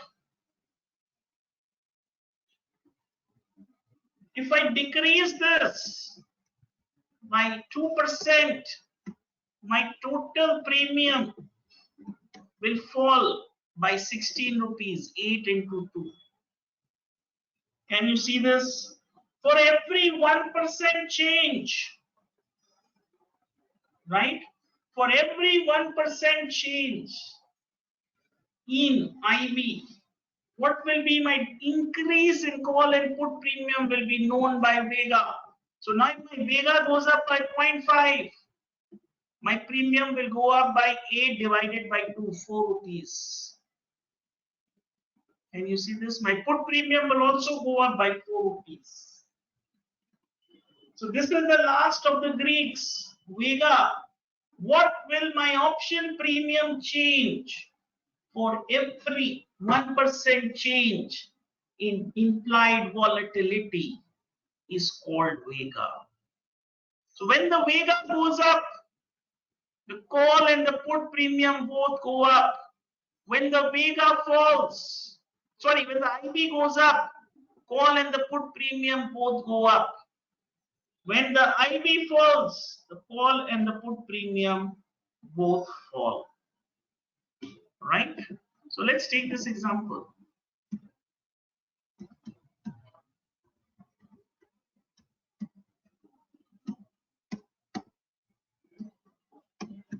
So when the IV is going up, can you see for all expiries, all strikes, the call IV goes up. It has nothing to do with the market movement. Market movement all delta, right? Market movement is delta, not vega. Vega is anticipation of volatility. That anticipation can be on the upside or on the downside. We don't know that. That is why when the Prime Minister addresses the nation, we don't know the outcome. So what happens? The seller demands more premium. Buyer pays a higher premium. IV goes up, right? IV goes up. Time value premium only, Ketki ma'am, no intrinsic value. Delta impacts change in underlying. When Nifty is going up or down, that will be taken care by delta. When there is more anticipation of a bigger price move because of an event or certain uncertainty, IV. If you see the put IV, when IV is going up, the put premiums are going up. When IV is falling, both the calls and the puts premiums are falling for all strikes and all expiries. Is this clear? Is this clear? Gunjan sir, is this clear? When IV goes up, call and the put premium both go up. When IV falls, call and the put premium both will fall. IVs and Vegas have nothing to do with market movement. If there is an increase in price of Nifty or decrease in price of Nifty, it's only delta which is affected, not the IV. Now, the challenge, if I see this option chain, what is the challenge? Can you tell me what is the challenge? What is the challenge in this option chain?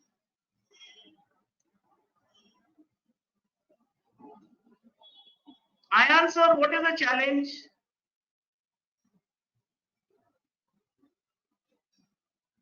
Rahul sir, you are close. Can you see that all the strikes have different IVs, call and put? Very good, Vijay sir, you are the champion today. Can you see now which IV should I take? Supposing I want to do a calculation, I want to find out the next week movement. Which IV should I take? There are so many IVs. Okay, Rahul sir is suggesting ATM. Rahul sir, ATM can keep changing. Nifty goes up from 15,000 to 1570, ATM will change. Mukesh Bhai has got the best answer. Mukesh Bhai has got a best answer. Let us see. This problem everybody in the market faced before us. Everyone in the market faced before us. So in order to solve the problem, there is a concept called VIX. How many of you have heard the word VIX? How many of you?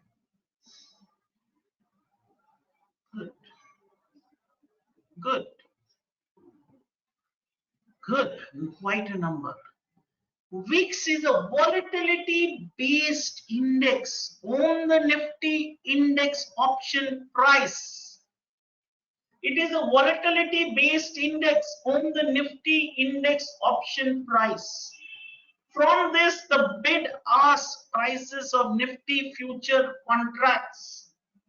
So this monthly option, 24 June. This is a monthly expiry. We all know 24 June is the monthly expiry. Last expiry of the month is called the monthly expiry. What do? I take at the money call and put. strikes IVs. I take 2 in the money strikes, call and put.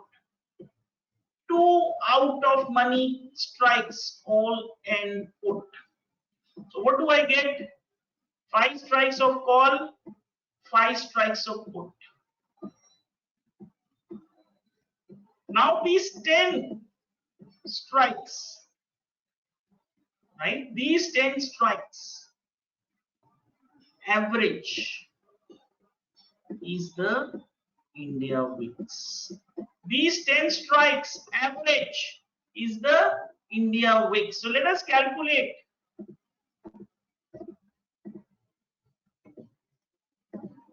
What is at the money? 1750. So what is IV here? 13.05. What is in the money? 15,700 and 650. 1, 2, 3, 4, 5. So 1264, 1268, 13.05, 13.36, 13.7. So these are my 5 IVs. For the put, this is at the money.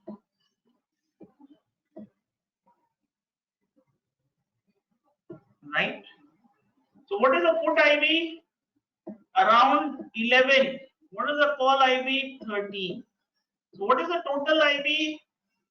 13 plus 11 is 12. 24 divided by 2, Rahul sir. Divided by 2. Why? You have to divide. Now, after 15th, you will take this expiry along with the next month expiry. So what is the next monthly expiry? 29. So after 15th of June, you will take the current month expiry and the next month expiry. The same thing. Same thing. You will take at the money, out of the money, in the money. At the money, out of the money, in the money. So here can I see 15.5 is the average for the put. 11.7 is the average for the call. Right? 15.5 plus 11.7, 13. So 13 and 12. So it is something, the India VIX should be somewhere close to 12.5, 12.6. Am I making sense? Riyamano sir, am I clear? What have I done? I answered. I answered. Can you explain, sir? Meena ma'am, can you explain? We have taken the monthly expiry of June, taken at the money strike of call and put, 2 in the money strikes of call and put, 2 out of money strikes of call and put. So there are total 10 strikes. And I'm taking out the average of that expiry. After 15th of the month, I will take out the average of the June monthly expiry as well as the July monthly expiry. And take out the average of these 20 strikes. And the average is called the India VIX. Is this clear to all? Good. So India VIX is 14.8. Very good. So this calculation is wrong. Then NSE's calculation is wrong. They have not calculated perfectly.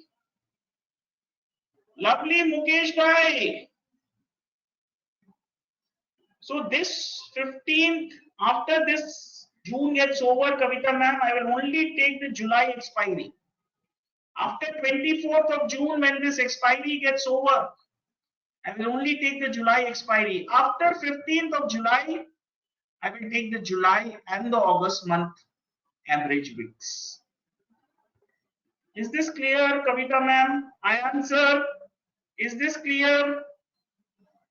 So from 15th of June, I started taking June expiry as well as July expiry. Before 15th of June, I will only take the June expiry.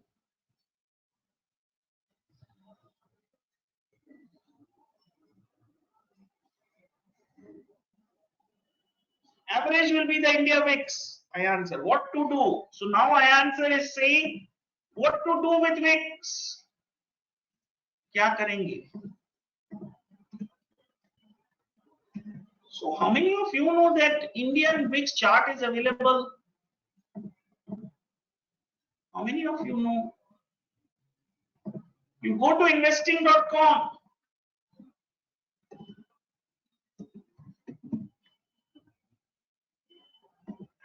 Can you see this? This is the chart of the India VIX. Right? Can you see this chart?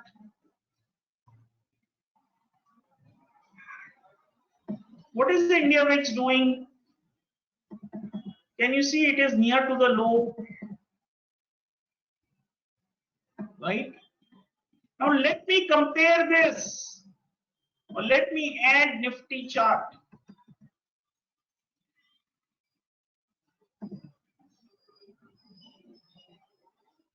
Now what do you see? What do you see? When VIX is going up, Nifty is falling.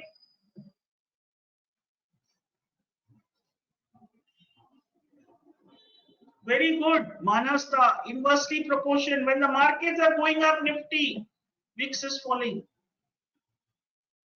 Now there was a AOT 40, UO46, AOT 43 batch. You know, Indian Corona was at the peak here in the month of May. They were all scared. They're saying markets will fall. And I said nothing will happen to the market. Seeing the VIX. Can you see VIX did not rise? Market was falling. Moment the VIX fell, market gave a breakout. Now markets are falling. Can you see the VIX going up? Slightly. But is there a major jump in the VIX? No, it is below the average. Can you see the average here? It is near to the lows. So if this VIX market falls also, it comes here. And the VIX does not rise. That means there is no demand for put. Why there is no demand for put? I'll explain it to you. 217 is no number, sir. If you see here in the last 1.5 years, I would say 25 is a number. So there is still no need to panic. It can be a normal correction of 200, 300 points. So 17 is not a number. Don't trade in such small numbers. It can go up to 20, 18 to 20. There is no need to panic. Only above 20. If it's sustained for 2-3 days, then there is actual panic coming out. Can you see the March? Can you see on 1st and 2nd of March? Can you see this VIX? It stayed above 20. This is where the panic started coming. And in 7 days, can you see the markets fell? Can you see the VIX going up? This was this Corona impact. Am I making sense?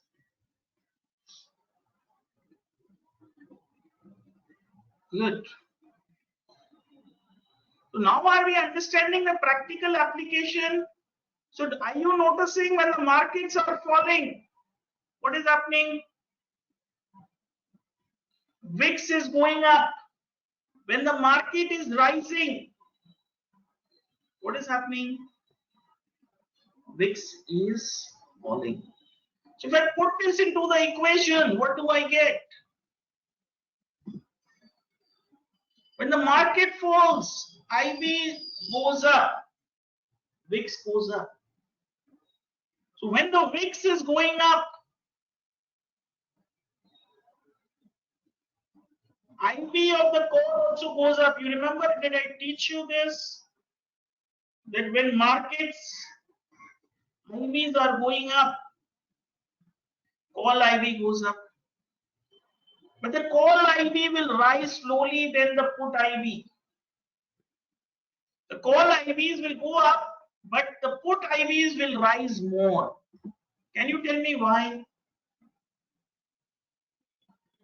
Can you tell me why? What happens when the markets are falling? Satish sir, market कैसे गिरता है? Very quick. It is like a breaking of a house.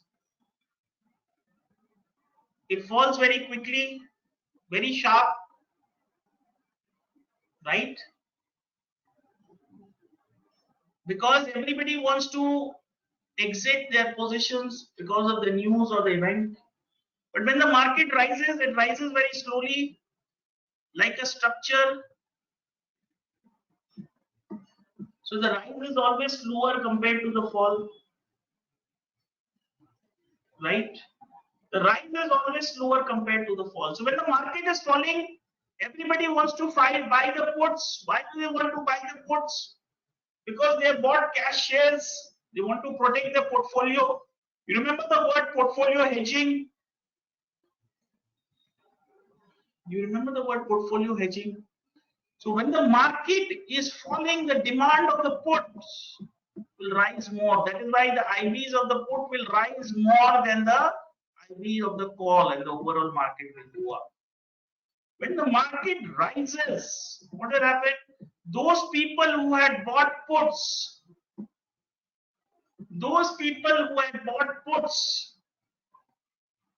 they will square off. So IVs of the put will fall, IV of the call will fall, IVs will come down, because now there is no panic. Now there is no panic. Am I making sense?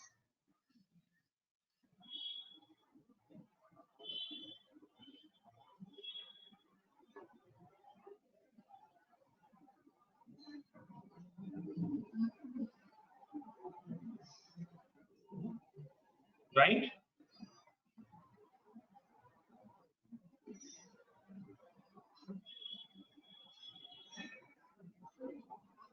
Okay. Is this clear? Any questions here? I answered. Did you get this? Did you get this?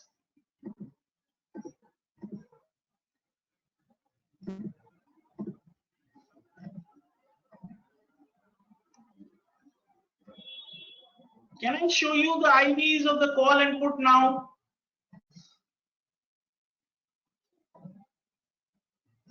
Can you see IVs of the put at the money are more than the call? Arvind sir, have you noticed? IVs for out of the money puts are more than IVs of out of the money call.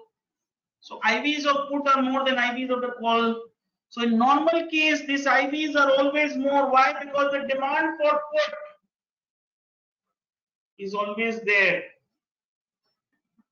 more than the demand for the call. Right? Demand for the puts are always more than the demand for the call.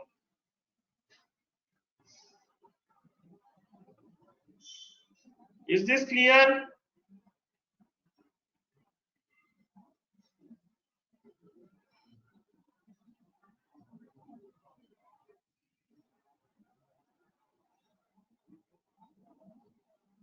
Why is the demand more? Why is the demand more? Who can tell me why is the demand more?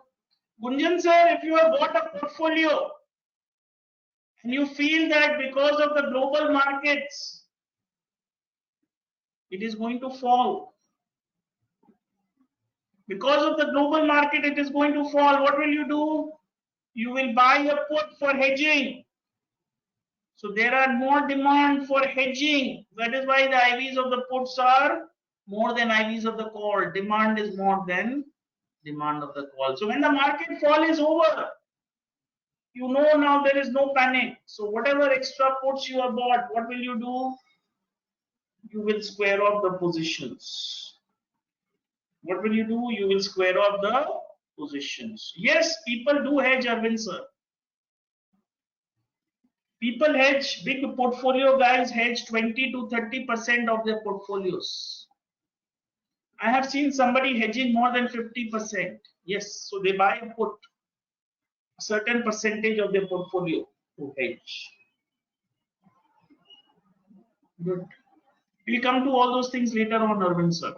They're all in the course, it's there. Yeah, am I clear with this? So did you understand the correlation? When the market falls, IVs of the call will go up, but it will be slower than the IVs of the put. IVs of the put will rise more. We all know that the IVs of the puts are always more, and the market fall is more drastic. The total IV will go up. When the market rises, there is no need to hedge.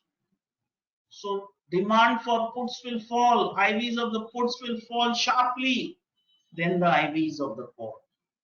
IVs of the call will fall less sharply than the IVs of the put.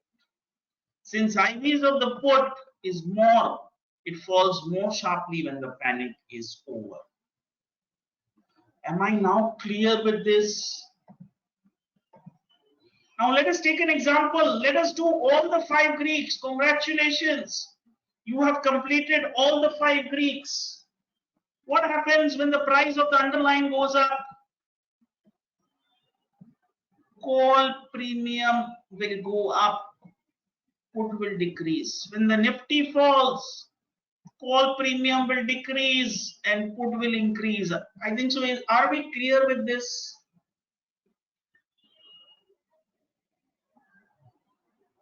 Good. What happens? Currently Nifty is at 15,700. Vijay sir, if you are buying a 16,000 call,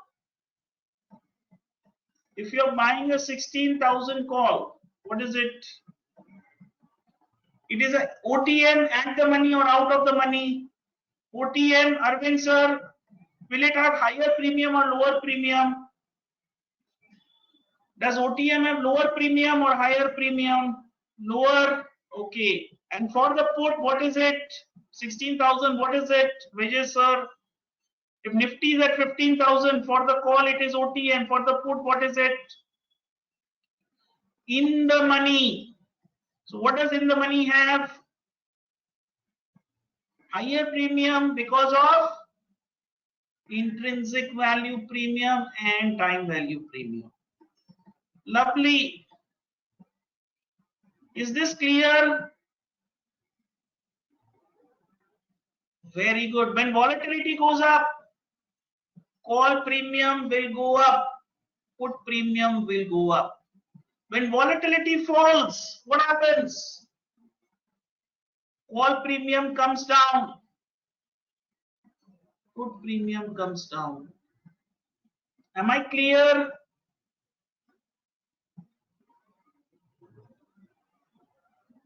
When there is more time to expiry, higher will be the time value premium in the call as well as the put. When there is less time to expiry, what happens? The premiums decreases. Very good.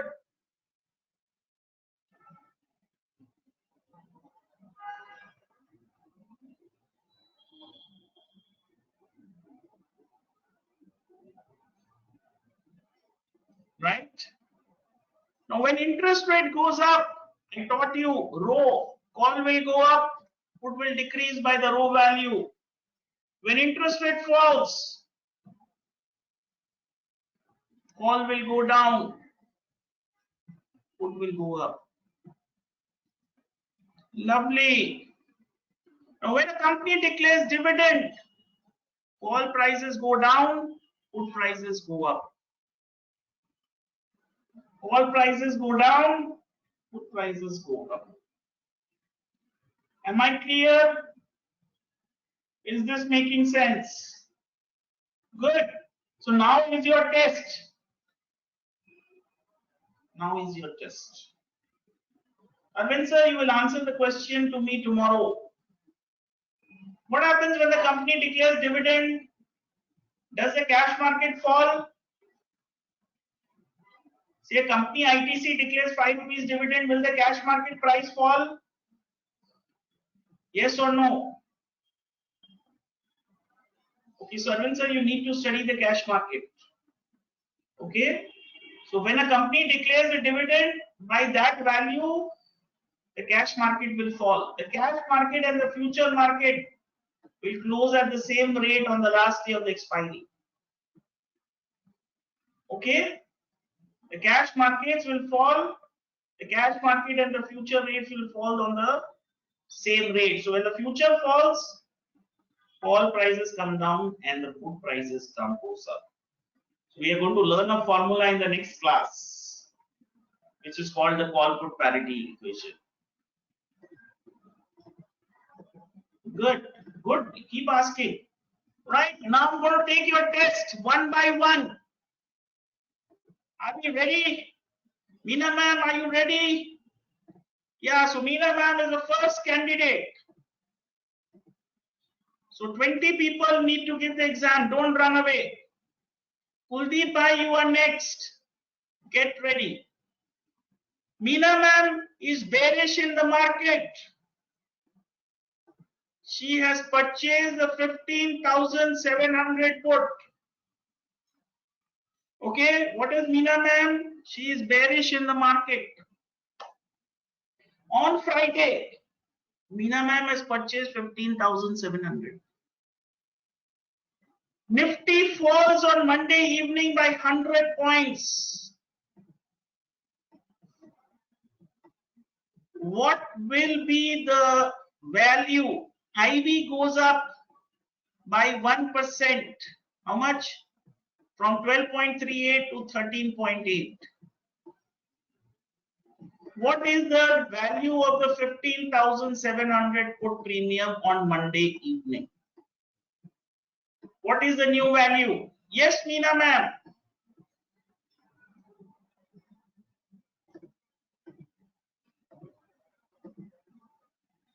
Yes, Meena ma'am.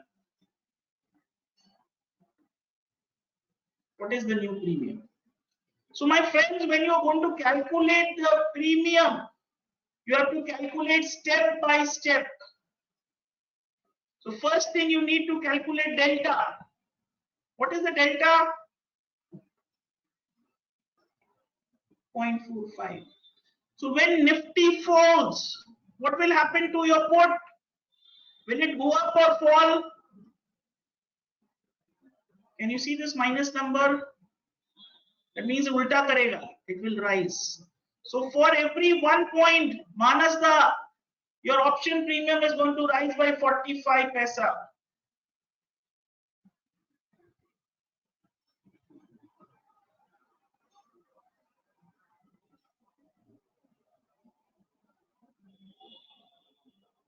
Right? 45 paisa.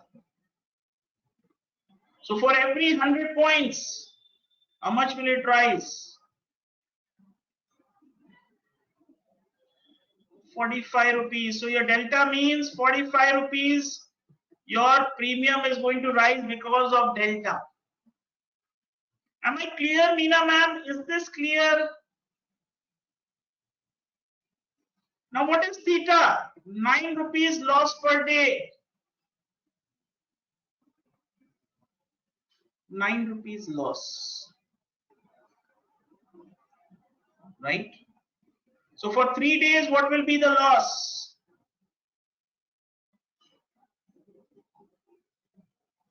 27, so around 28 rupees. So as an option buyer, answer, will I gain money or lose money?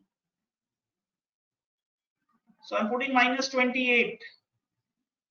Manasda, if I purchase a call option or a put option, मेरे को पैसा मिलेगा कि खोऊंगा? Will theta be a friend or an enemy?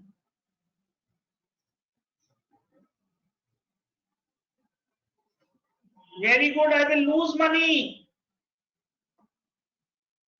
So 28 rupees is a loss because of time value premium. Now what is Vega? What has my percent IV gone up to 13.81? Kuldeep sir, if my IV goes up, what will happen? Will my premium go up or down?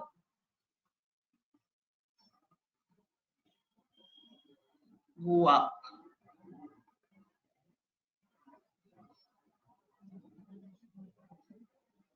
Right? So how much will it go up? 7.4 rupees. Yes. 1% Vega value will go up. So now my delta plus 45. Theta minus 28. Vega 7.4.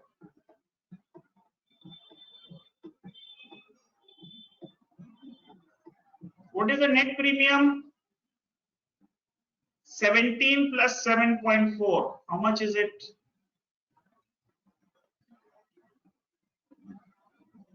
Thank you, Rahul sir. 34.4 or 24.4. Rahul sir, is it 34 or 24? It is 24.4. So I will add to this premium 106.4 is my new premium. 82 plus 24.4. This is my change in premium. All the three factors together.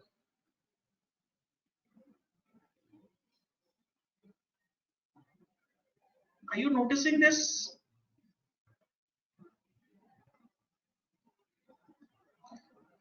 So the same thing is actually happening. The same thing is actually happening.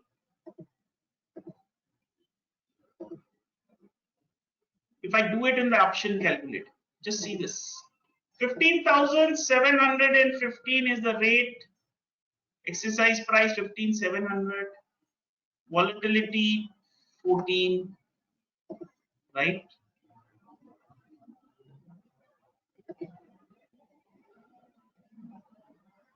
So this is the roughly premium. Now if Nifty falls by 100 points on Friday itself, what will be the premium? 150 rupees. Now, when there are 3 days left on Monday, what is the premium? 124. Now if the IB goes up by 1%, 129. So can you see how we did it manually? Roughly you can calculate this with the help of the option premium and the VIX. Kuldeep sir, did you get this? Kuldeep sir, are you ready for the next one? Kuldeep sir, can we do another example? Kuldeep sir, you have bought a call, 15,700.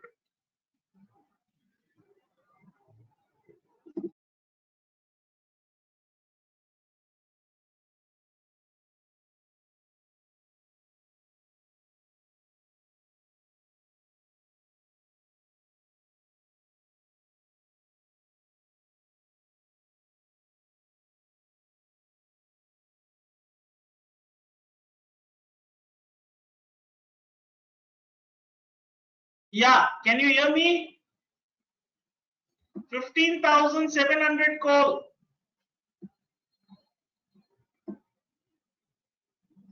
112 rupees. Right? Nifty falls by 100 points.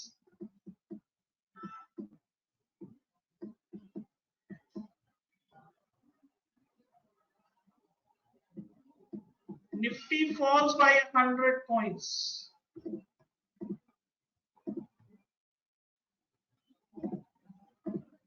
What is it on Monday? On Tuesday evening.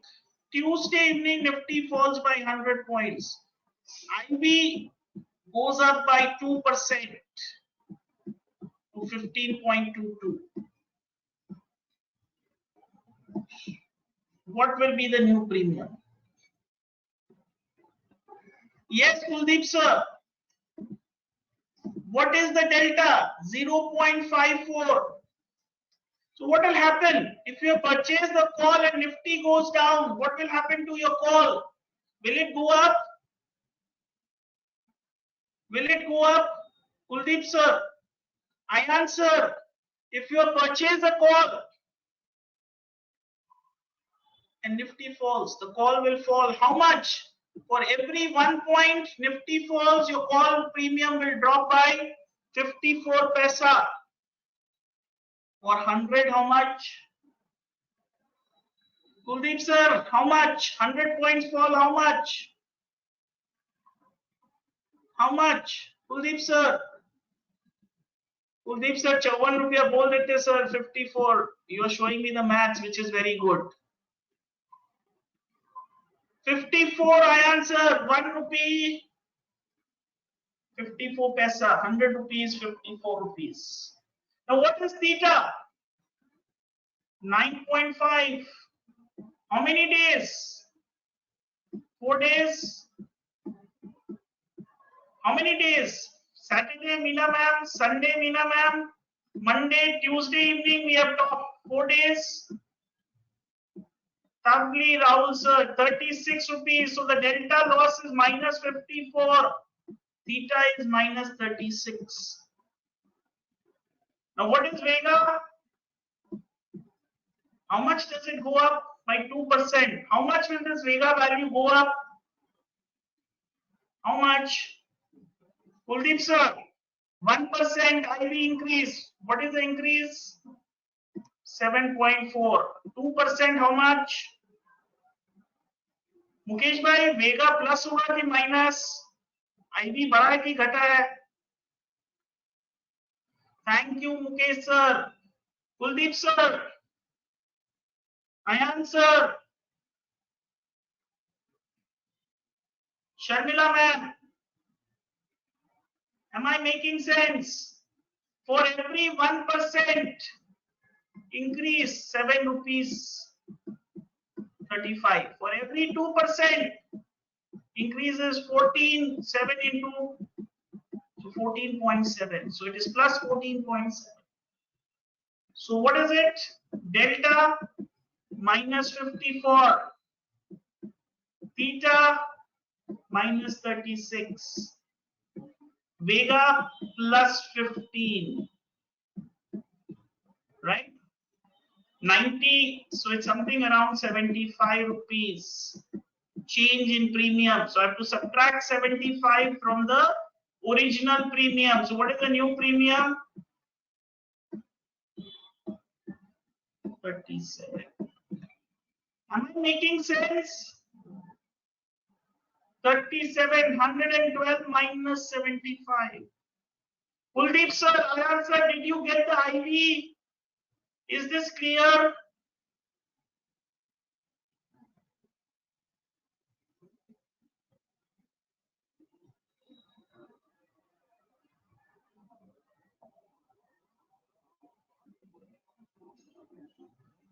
Right? Kavita ma'am, did you get the IV? Hiren bhai, Gunjan sir, Nilesh bhai. Nilesh bhai, how is it? Is this clear? Can you see this? What is gamma? Gamma is for every 1 point increase in Nifty, what will be my change in delta? So if Nifty goes down by 100 points, what will be the change? 0.0016, 4 digits. So 2 digits, so it will be 0.16. So what is my Greek? 0.54. It is going out of money. Minus 1. What will be my new delta? 0.38. Can you see how the gamma is calculated? For every 1 point, there is my delta is changing by 0.16. So for every 100 points, my delta changes into 0.16. What is my old delta? 0.54. What is my new delta? 0.54 minus 0.16, 0.38. Am I clear? Good.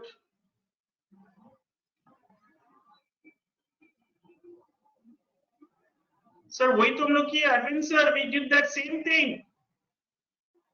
Delta into number, we are doing the same thing. 0.54 into 100. We are doing the same thing. 54. Is this clear?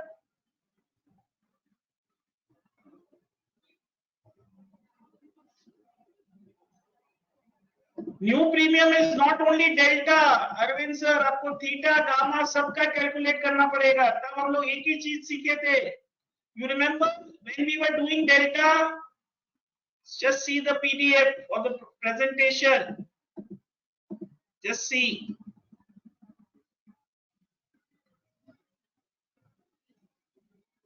Good, you are asking me now.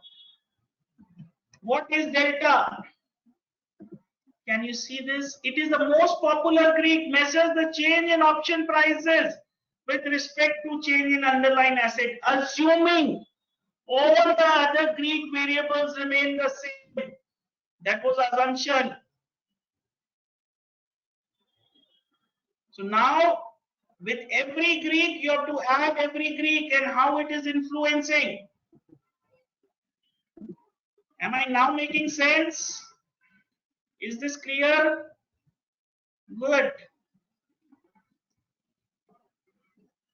Lovely.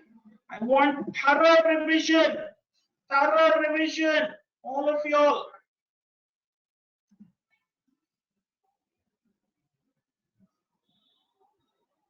Right? Now, what will I do with this IV? What will I do?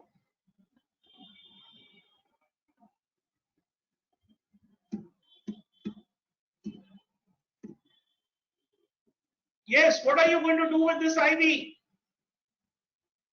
Can I compare this current IV with my past IV to find if the IV is expensive or cheap? Because we know that IV is in the price of the option. If IV is in the price of the option, if I compare the current IV with the past IV, can I say whether this option is expensive or cheap? If the current IV is less than the past IV, can I say that the IVs are cheap compared to the past IV? If the current IV is expensive, can I say it is expensive? Right? So when your current IV is cheaper or expensive than the past IV, we know that the option prices are expensive or cheap. So there is a method with which we can calculate the current IV comparison to the past IV. One method is called the IV rank. Can you see here? The IV rank tells you how much is the current IV compared to the past IV. How can you calculate the formula? Current IV minus 52-week low divided by 52-week high minus 52-week low. So let us calculate what is the IV rank right now. Let us go to the chart first.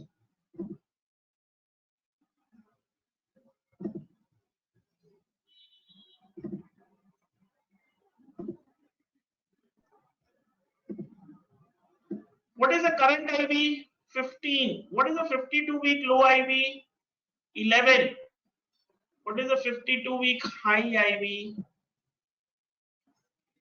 35. Okay. So what is the current IV? 15 minus 11. 4.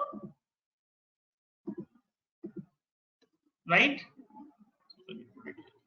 15 minus 11 is 4.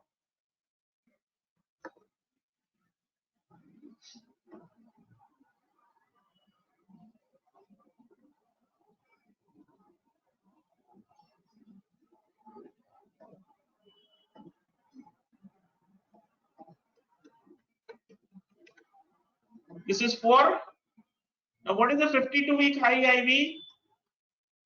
35 minus 11, 24. So what is it? Plus 4 divided by 24 into 100.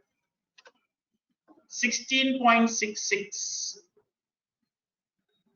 Right? So IV rank is 16.66. So currently my IV is in the lower end. Can I see this? Currently my IV is in the lower end compared to the 52-week high and the 52-week low range. But can you tell me what is the drawback of this method? What is the drawback? The drawback of this method is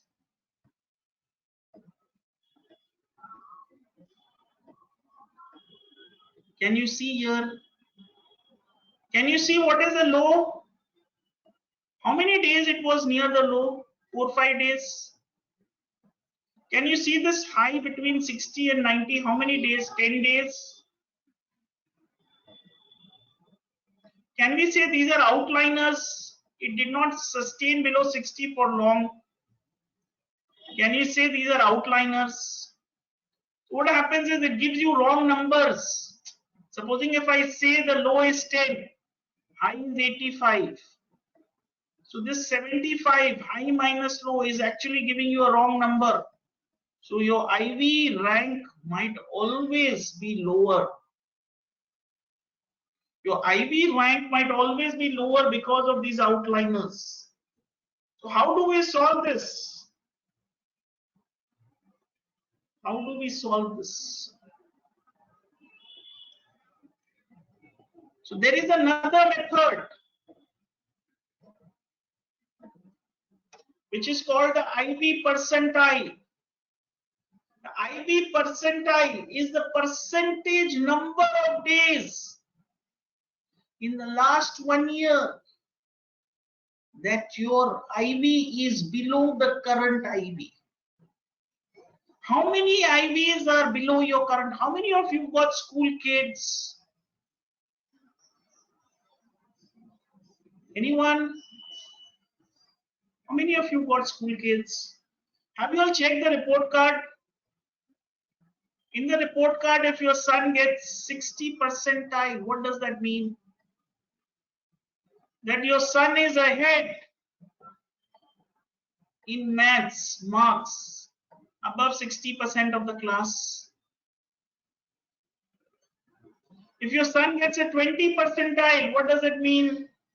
Is ahead of 20% of the class. So how much has your son scored more than the other students is known by the percentile. Similarly, how much is the current IV higher than the past IV is known by the percentile. So if the current IV percentile is 80, that means the current IV is higher than 80% of the past IV data, which is generally between 6 months to 1 year. So you take a general data between 6 months to 1 year. So when the current IV data is greater than the past IV data, 80%, that means 80 percentile means your current IV data is greater than 80% of the past IV data. So here it is said that if the IV percentile is greater than 80, that means the current option premium is expensive. So when the current option premium is expensive, option writing strategies to be used. Similarly, when the current IV percentile is 20 or below, that means option premiums are cheap. Option buying strategy needs to be used. Option buying strategies needs to be used. Right? So now, let us check. When IV percentile is between 0 and 20, options are cheap. I can buy naked options. What strategy will I do? With a fixed stop loss, I can buy naked options. When IV percentile is between 20 and 40, options are relatively cheap. I can use option strategies. When IV percentile is between 40 and 60, IVs are neutral, both buy and sell strategies. When IV percentile is between 60 and 80, options are moderately expensive, only selling strategies. Now, IV percentile is between 80 and 100. Options are very expensive, selling options. Am I making sense?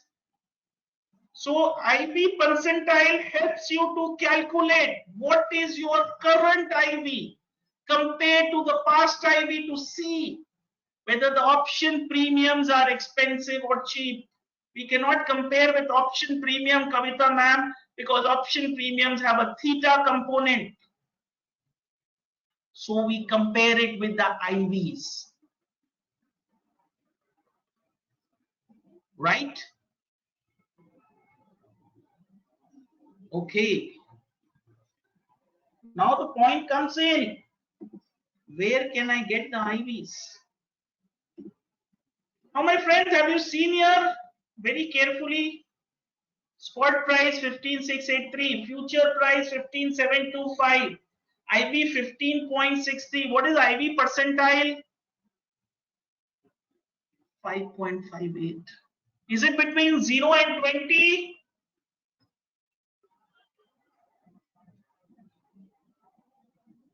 Option premiums are cheap. That is why I was telling you, Arvind sir, market zyada nahi girega. No one is a buyer now. It is a normal correction. In this fall, it is a normal correction. Veena ma'am, buying call and put without anything. Only one leg. Buying call and put is called naked. Now, can you see Bank Nifty? Can you see the IV percentile? What is it? 2. That means option premium are near to the lowest value. Is there any panic? So when the option premiums, IVs are lowest, market is falling, there is no panic. Let us check. ACC. Yes, the option percentile is high. Okay, now can you tell me, what did I teach you? What did I teach you? Market falls, VIX goes up.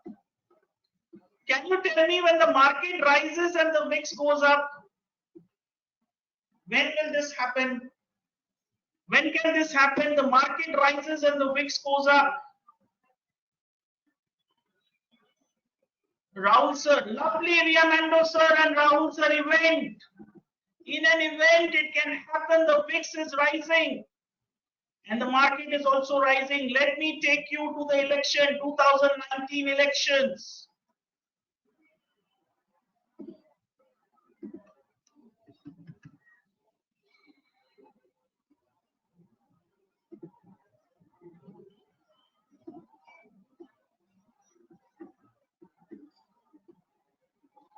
you see your May? Can you see the VIX is going up? Can you see the market is going up? Can you see both the charts clearly? This is the VIX, this is the market. What happens the day the election is announced? Result, uncertainty over. Can you see the VIX falling? So Riomando sir, now you understand why long straddle gives you money. Because of the increase in IB, my theta loss is mitigated and a big movement gives me money. Why? Because the sellers are reluctant to sell. Right? Sellers are reluctant to sell. Am I clear?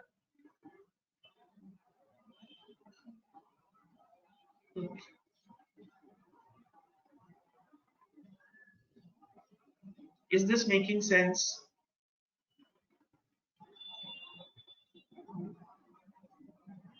How did you like today's class?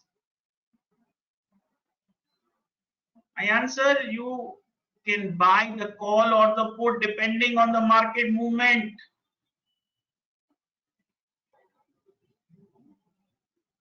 If you feel the markets can go up, you can buy a call. If you feel the markets can fall, you can buy a put.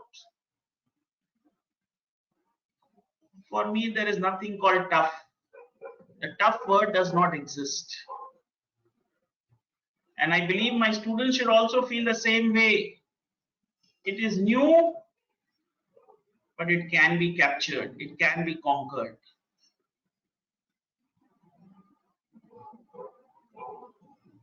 It can be conquered.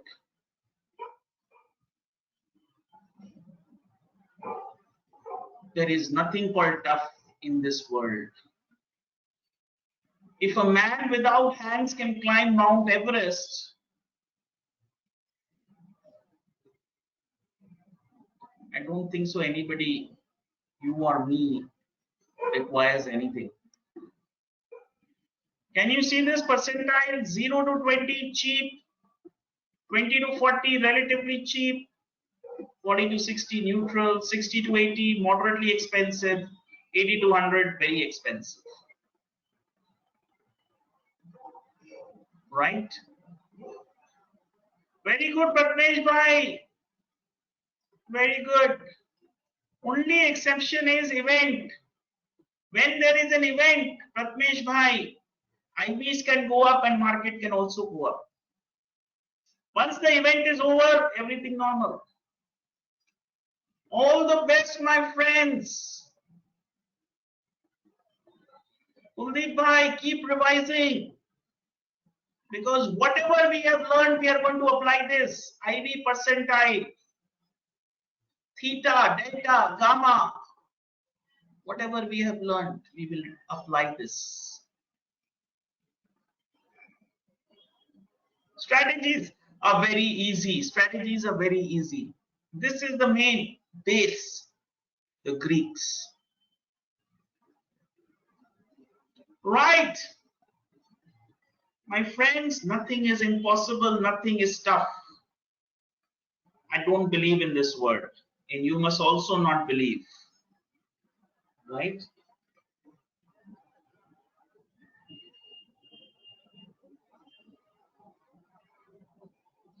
Frequent repetition on the same types of thoughts creates our beliefs and attitude. If you have an attitude that nothing is impossible, right? If you have an attitude nothing is impossible, you will make it. If you have that attitude that everything is a problem, you might find everything as a problem. How you see, how you believe makes your attitude. How you think makes your attitude. If you find everything tough, you will find everything tough. If you find that everything can be achieved, you will achieve it. Right? On that note, I want all of you all to revise at least 2 times the whole Greeks and come tomorrow with an attitude. I will make it. I will make it. On that note, see you tomorrow and hope you all pass the test that God has sent you for. I am just one of the people who is just guiding you. It is ultimately your goal and your objective which God has sent you to achieve it. On that note, thank you. See you tomorrow, and some of you see you today at 3 p.m. Bye-bye. Take care.